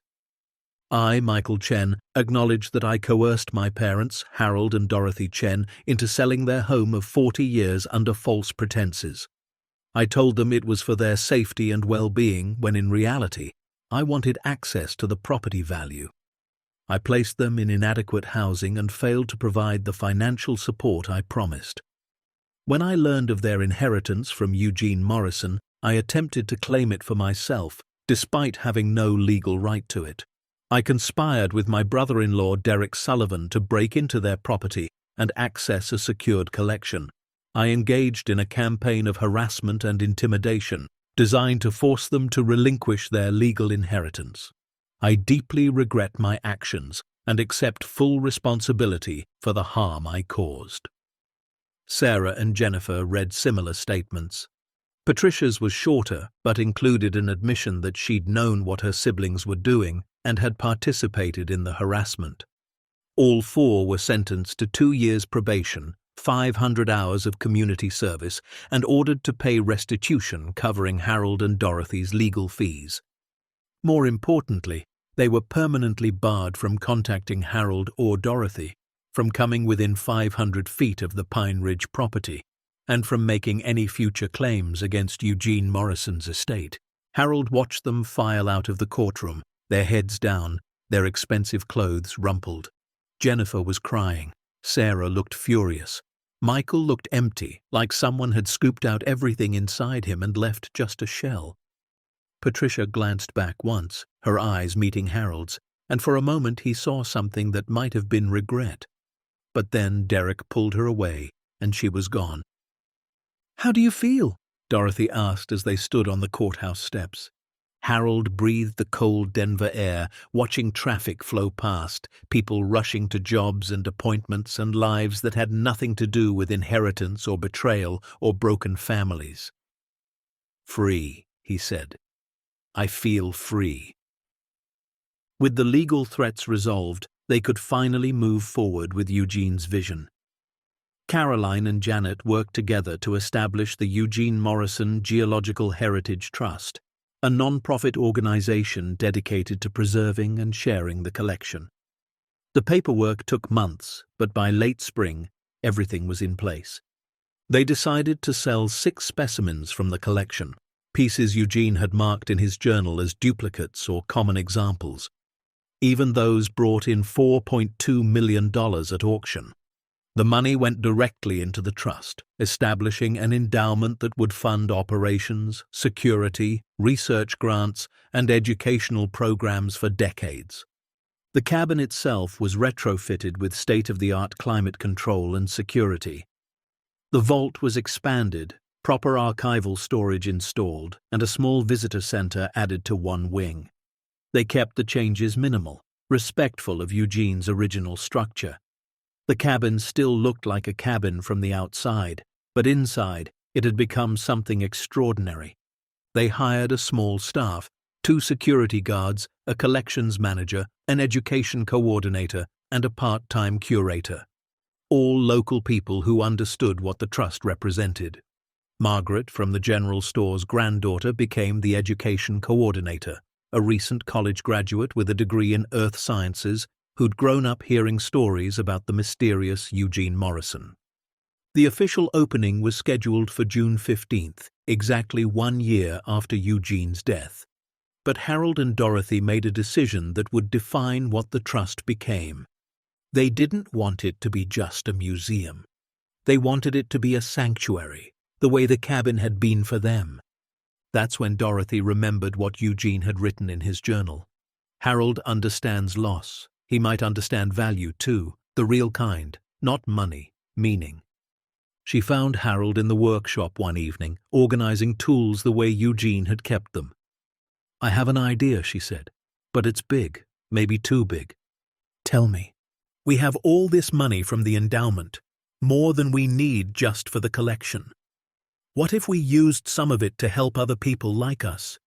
Elderly people who've been abandoned by their families, who have nowhere to go, who've been thrown away." Harold set down the wrench he'd been holding. "Keep talking." Over the next month, they worked with Janet and Caroline to expand the Trust's mission. In addition to preserving the geological collection, the Eugene Morrison Trust would provide housing and support for elderly individuals who'd been displaced, abandoned, or abused by family members. They purchased 3 small homes in Pine Ridge and the neighboring town of Cedar Falls, modest places that could house 2 or 3 people each. They hired a social worker and partnered with local elder services to identify people who needed help. The first resident arrived in July. Her name was Rachel Thompson, 72 years old, originally from Ohio. Her daughter had emptied her bank account and left her in a nursing home where the staff barely noticed when she stopped eating. A social worker had intervened, but Rachel had nowhere to go, no money, no family willing to take her in. Dorothy met her at the bus station in Cedar Falls. Rachel was tiny, hunched, carrying everything she owned in 2 garbage bags. Her eyes were empty, defeated. She looked like Dorothy had felt 6 months ago. "Welcome home," Dorothy said, and meant it. They took Rachel to one of the trust houses, a small blue cottage with a garden plot out back and mountains visible from the kitchen window. It was furnished simply but comfortably. A real bed, a working stove, bookshelves, a rocking chair by the window. Rachel stood in the middle of the living room and started crying. Not quiet tears, but deep, wrenching sobs that shook her whole body. Dorothy held her while she broke apart, while she released months or maybe years of pain and fear and humiliation. "I thought I was going to die alone," Rachel whispered when she could finally speak. "I thought nobody cared." "We care," Dorothy said. "You're not alone anymore." Over the following weeks, Rachel transformed. Color came back to her cheeks. She started gardening, coaxing tomatoes and beans from the Rocky Mountain soil. She attended the Trust's first public viewing of the collection and stood for 20 minutes in front of a massive amethyst geode, just staring, tears streaming down her face. "It's so beautiful," she said to Harold, who'd been giving the tour. "I forgot the world had beautiful things in it." 2 more residents arrived in August. James, 78, a veteran whose son had stolen his disability payments and left him homeless, and Margaret, 69, who'd been financially exploited by a grandson she'd raised after his parents died.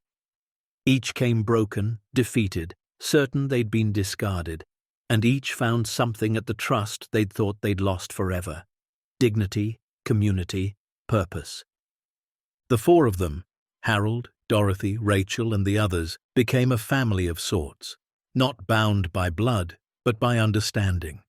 They ate dinner together twice a week at the main cabin. They worked in the Trust's community garden.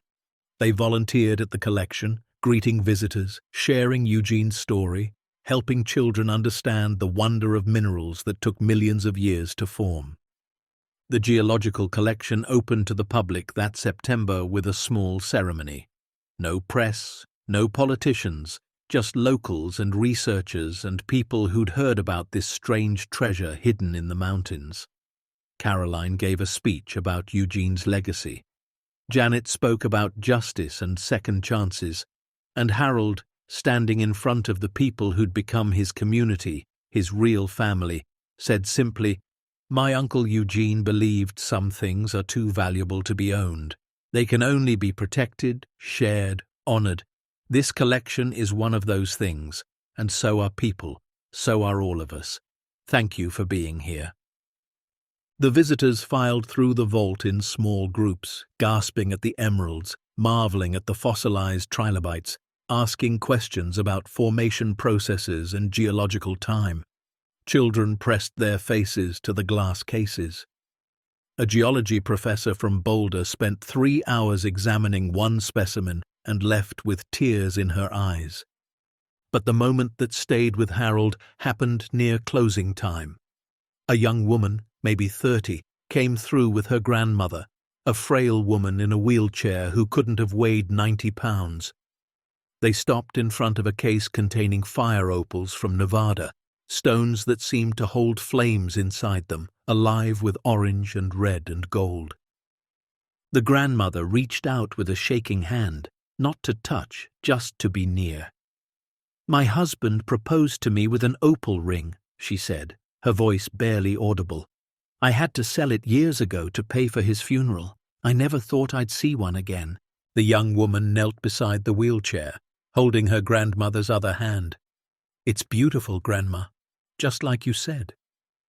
After they left, Harold found Dorothy in Eugene's old office, now her workspace where she managed the Trust's housing program. "This is what Eugene wanted," he said, "not just preserving rocks, preserving what rocks represent. Beauty, time, value that goes beyond money, connections between people and the earth and each other." Dorothy smiled. "He'd be proud of us." "I hope so." The hate mail started in October.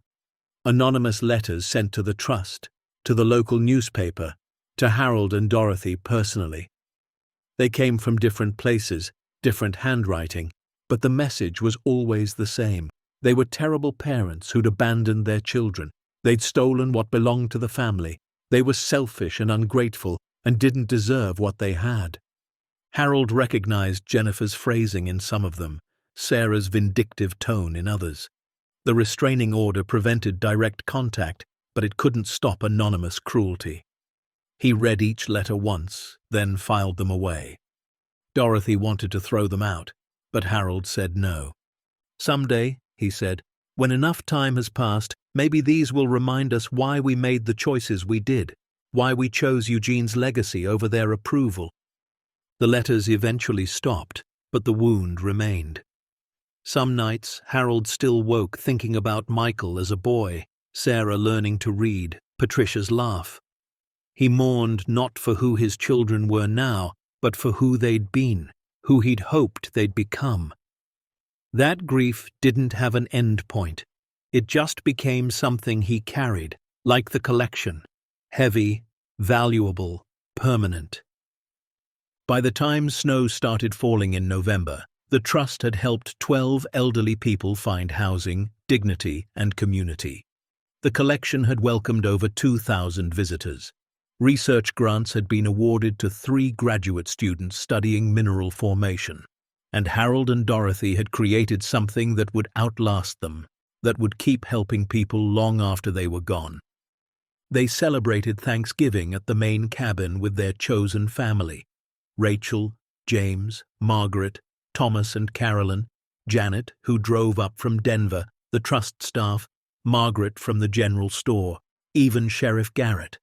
23 people crowded around tables pushed together, eating turkey and potatoes and Dorothy's famous pumpkin pie, laughing, telling stories, belonging. Harold stood to say grace and found himself overwhelmed. A year ago, he and Dorothy had been in that terrible beige apartment, eating frozen dinners, feeling invisible and worthless and erased. Now they sat surrounded by people who saw them, valued them, needed them. "I'm not good at speeches," he said, his voice thick, "but I want to say thank you to Eugene for trusting us with something precious, to all of you for helping us honor that trust, and to Dorothy for being the strongest person I've ever known. This year we lost our children, but we found our family, and I think maybe that's exactly what we were supposed to do." Rachel raised her glass. "To family, the kind you choose." "To family," they all echoed. Winter settled over the mountains like a blessing. The collection closed to visitors until spring, giving the staff time to catalogue new acquisitions and plan educational programming. Harold spent his days in the workshop, building display cases and specimen storage. Dorothy managed the housing program, which was expanding to include a small apartment building in Cedar Falls that would house 8 more residents. They'd found their rhythm, their purpose, their peace. The children never reached out, not even at Christmas. Harold sent cards anyway, addressed to his grandchildren, with photos of the cabin and the mountains, and a brief note: "We're here if you ever want to know us." He didn't expect responses and didn't get any, but he sent them because hope, however small, was worth preserving. In February, something unexpected happened.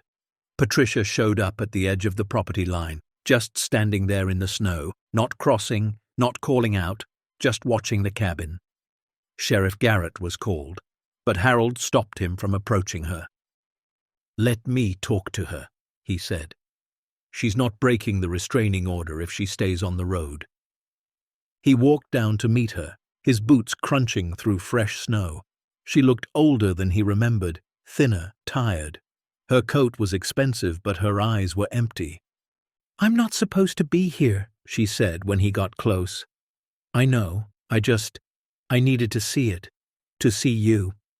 "Why?" She looked at her feet. "Derek left me, said he couldn't be with someone whose family was such a mess, said the court case and the probation embarrassed him professionally. He took half of everything and filed for divorce last month."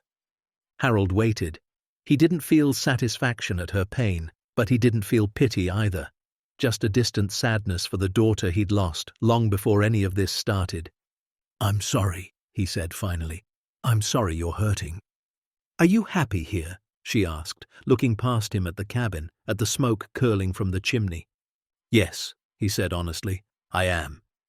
Even without us, even after everything." Harold considered the question carefully. "I would have rather had a family that loved us, but I'd rather have this than what we had before.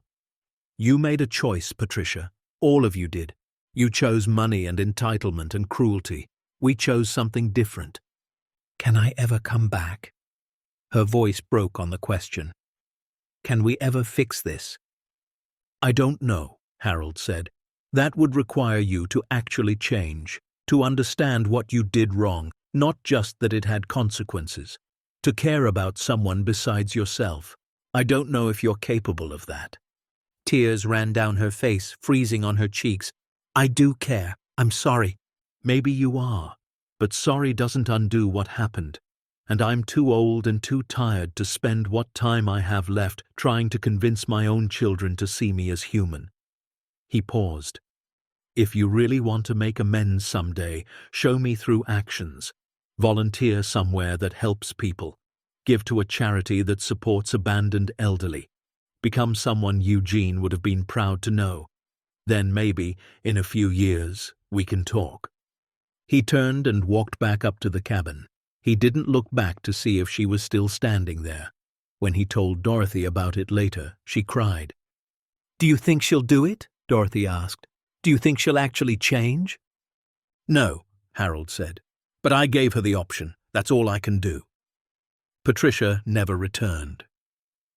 Harold heard through Thomas that she'd moved to Arizona, gotten a job as a paralegal, stopped talking to Michael and Sarah.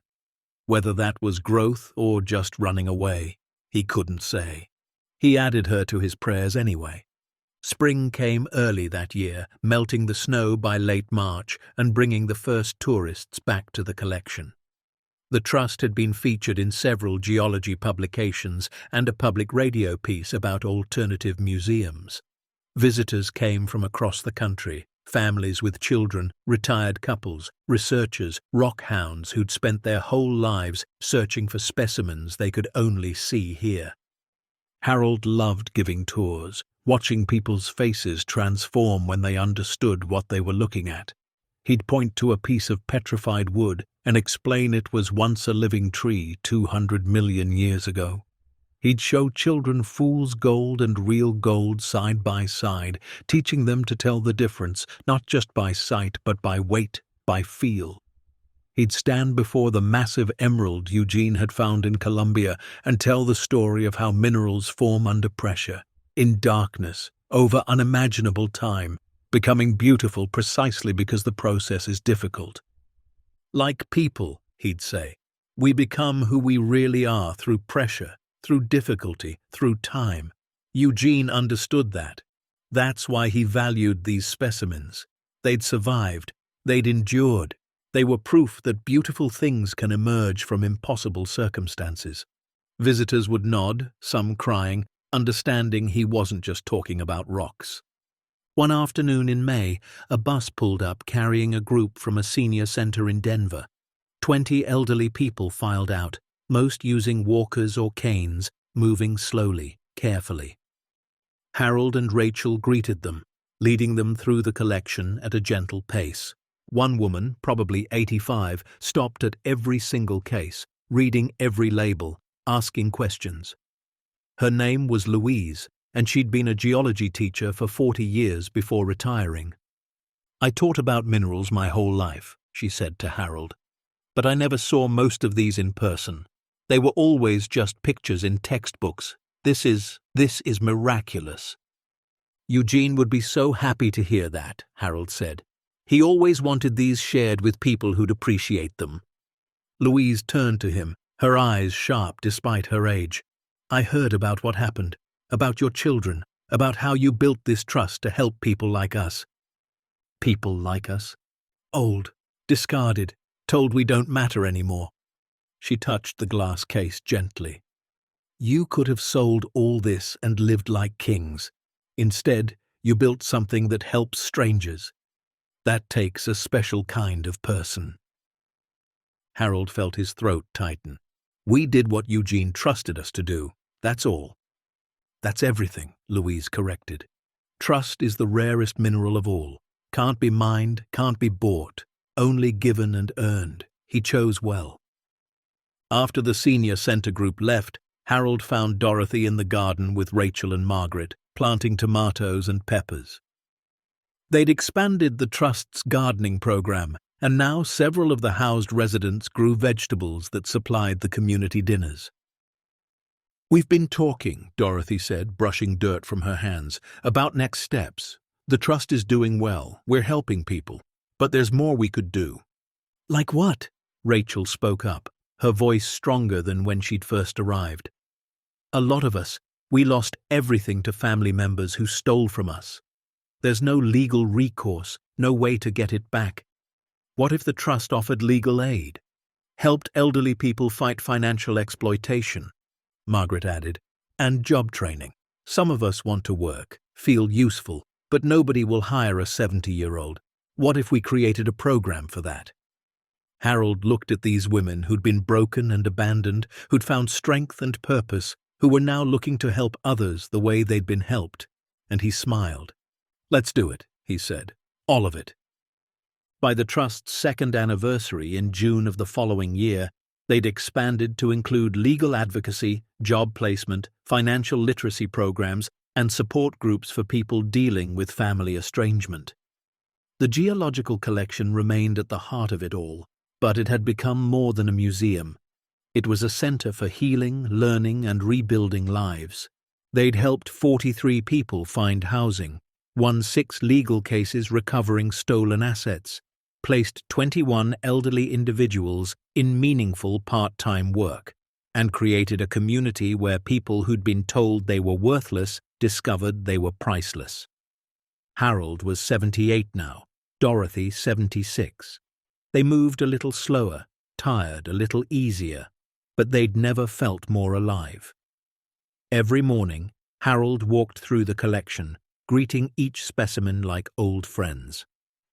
Every evening, Dorothy checked in with the housed residents, making sure everyone had what they needed. They'd found their purpose in their 70s, and it was more fulfilling than anything they'd done in the previous decades. One July morning, Harold received a letter. Not anonymous this time, but addressed in handwriting he recognized. Michael's. He almost threw it away unopened, but Dorothy convinced him to read it. Inside was a single page. Dad, I've been in therapy for the past year. Court-ordered at first, but I kept going. I'm starting to understand what I did to you and Mom, how I treated you like assets instead of people, how I let greed poison everything good. I don't expect forgiveness. I don't deserve it. But I want you to know I'm trying to become someone different, someone you might have been proud of once. I volunteer at a homeless shelter now. I donate to elder advocacy groups. It doesn't undo anything, but it's something. I'm sorry. I don't know if sorry means anything anymore, but I am. Michael. Harold read it twice, then handed it to Dorothy. She read it in silence, tears sliding down her cheeks. What do we do? She asked. Nothing, Harold said. Not yet. If he's really changing, he'll keep going without needing our approval. And maybe in a few years, if he's proven it's real, we can talk. But I'm not ready yet. Me neither, Dorothy admitted. Is that wrong? Should we be more forgiving? I don't know. But Eugene's trust wasn't just about geology. It was about recognizing value, protecting what matters, and not giving precious things to people who'll destroy them. Our peace, our healing, that's precious too. We get to protect it. Dorothy nodded. Harold folded the letter carefully and filed it away with the others. Maybe someday it would mean something, or maybe not. Either way, they had a life to live, work to do, people who needed them. That evening, the Trust hosted its annual summer gathering.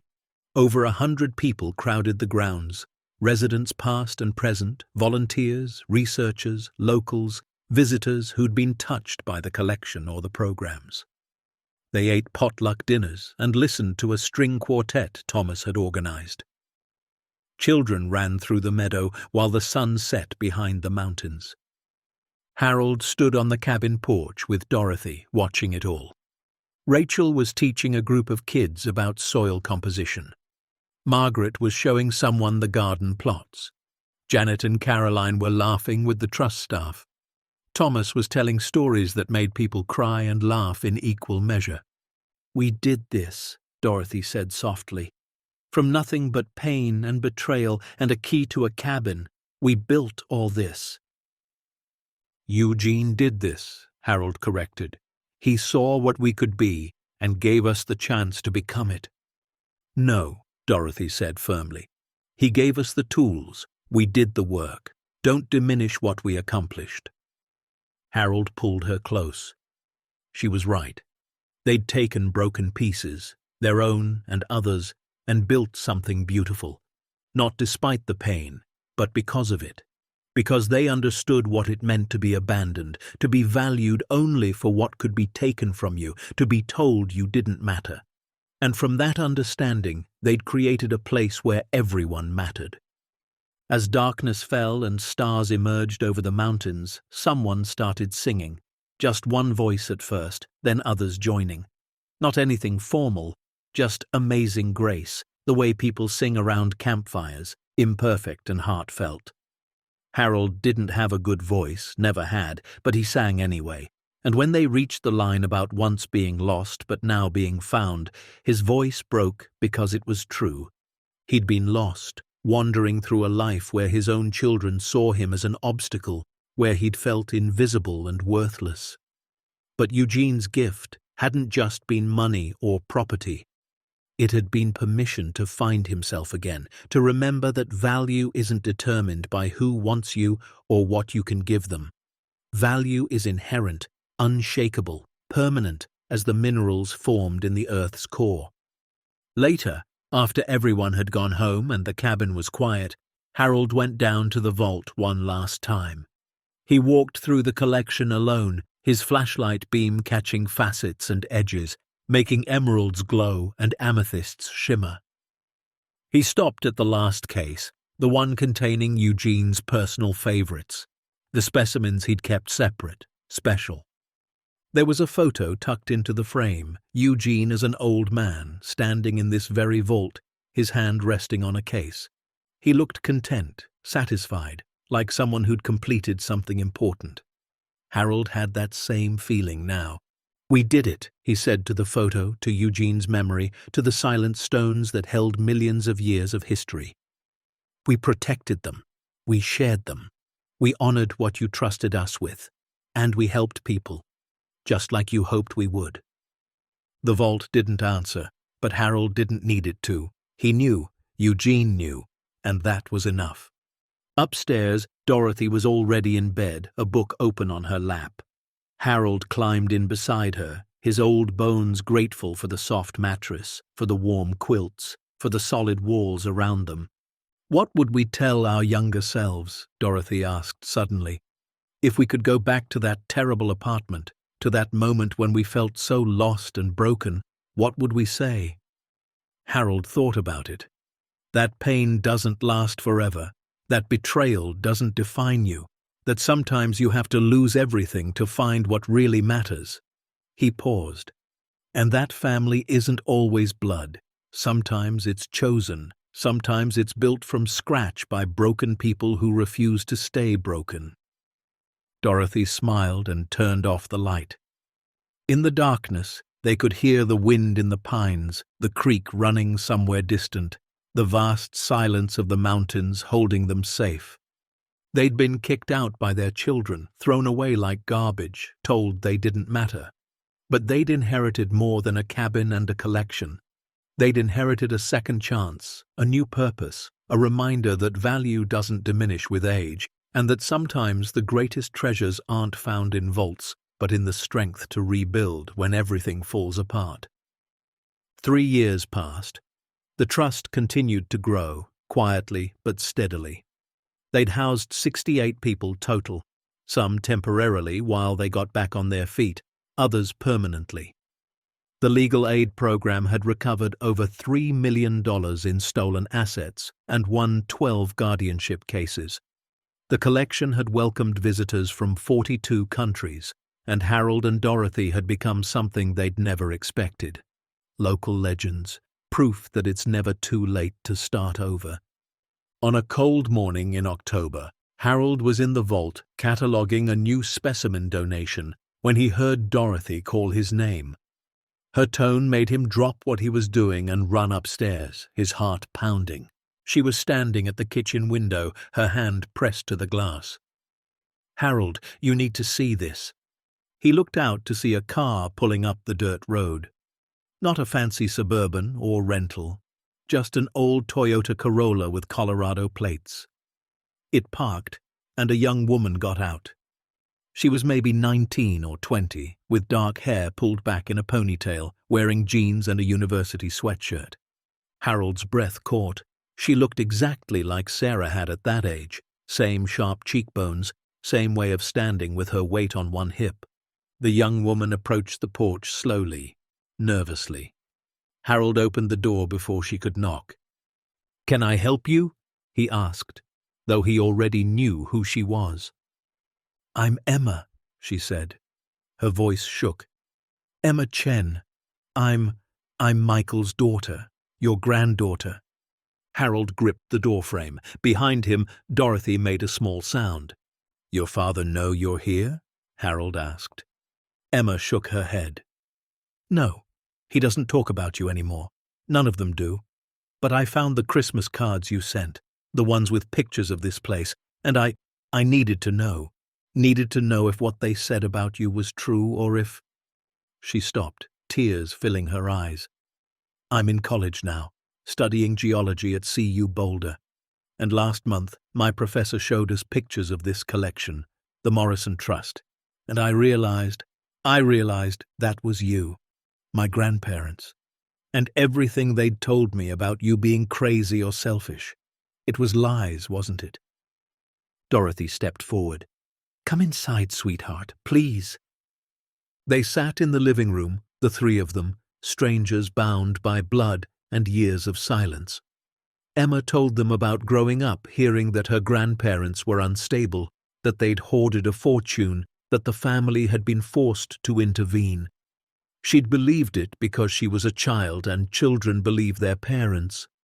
But then she'd started noticing things, the way her father never smiled anymore, the way her mother drank too much, the way nobody in the family seemed happy despite all their money and success. And when she saw the pictures of the trust, saw articles about Harold and Dorothy helping abandoned elderly people, something clicked. I think they're miserable, Emma said. I think they know what they did was wrong and they can't admit it, so they just keep pretending you're the bad guys. But I don't want to be like them. I don't want to end up old and rich and empty. Harold felt something break open in his chest, something he'd kept locked tight for 3 years. What do you want, Emma? To know you, she said simply. To hear your side, to understand what really happened, and to apologize for all the years I didn't know you existed. They talked for hours. Harold and Dorothy told her everything, the house sale, the apartment, the inheritance, the vault, Eugene's vision, the trust. Emma cried when she heard about the break-in, about the court case, about the hate mail. I'm so sorry, she kept saying. I'm so sorry. When Harold showed her the collection, she stood in the vault the same way Louise had, the same way hundreds of others had, in absolute wonder. But there was something more in her eyes. Recognition. She understood what these specimens represented, not just geologically but metaphorically. Pressure creating beauty, time revealing value, survival against impossible odds. My professor was right, she whispered. This is the most comprehensive private collection in North America, maybe the world. And you just let people come see it, for free. Not for free, Dorothy said, for the right reasons. Eugene taught us that. Some things shouldn't have a price tag. Emma stayed for 3 days. She met Rachel and the other residents. She volunteered in the garden. She asked questions about Eugene and about the trust and about what it meant to choose integrity over family approval. And when it was time for her to leave, she hugged Harold and Dorothy with a fierceness that felt like coming home. Can I come back? She asked. During Thanksgiving break, and maybe bring my roommate. She's studying geology too, and she'd lose her mind over this place. Any time, Harold said. You're always welcome here. After she left, Harold and Dorothy sat on the porch in the fading light. Neither of them spoke for a long time. Finally, Dorothy said, one of them came back. Not one of them, Harold corrected. The next generation. Maybe that's better. Maybe that's how healing actually works, not with the people who caused the harm, but with those who come after and choose differently. Dorothy leaned her head on his shoulder. Eugene would have loved her. He would have, Harold agreed. And maybe in a way, that's what this was all for. Not to punish Michael and Sarah and Patricia, but to create something good enough, meaningful enough, that their children would find their way here despite everything they were told. Harold and Dorothy Chen had been tested by greed, betrayed by blood, stripped of everything they'd built. But they'd emerged not bitter, not broken, but transformed into exactly who they were always meant to be, protectors of beautiful things, guardians of lost people, proof that it's never too late to find meaning or build a legacy worth leaving.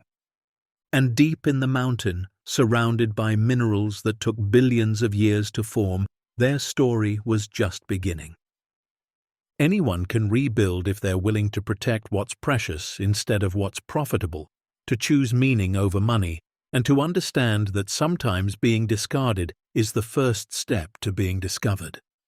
As morning light touched the peaks of the Colorado Rockies, Harold and Dorothy slept peacefully in the cabin Eugene had left them, surrounded by a community they'd built from nothing, protected by laws they'd fought for, and sustained by a purpose that would outlive them all. The couple who'd been thrown away had become irreplaceable, not because of what they owned, but because of what they'd chosen to become. Because the greatest inheritance isn't measured in dollars or minerals or property lines. It's measured in lives changed, people helped, and the courage to stand for what's right even when your own children stand against you. Harold and Dorothy had that courage, and they'd used it to build something eternal. And now, with Emma's footsteps still fresh on the cabin porch, they understood that Eugene's vision had been bigger than any of them realized. He hadn't just been protecting rocks. He'd been planting seeds that would grow across generations, teaching through example that value isn't inherited, it's chosen, cultivated, earned through how you treat the vulnerable and what you do when no one's watching. The trust would continue long after Harold and Dorothy were gone. And maybe, just maybe, one day it would include a Chen who'd learned from their mistakes instead of repeating them. A Chen who understood that the real treasure was never in the vault, but in the choice to use what you have to heal rather than harm. The end. Up next, 2 more powerful stories are waiting for you. Click to keep discovering what happens when ordinary people refuse to give up. And don't forget to hit subscribe if you believe that being discarded doesn't mean you're disposable, it just means you're ready to find where you really belong.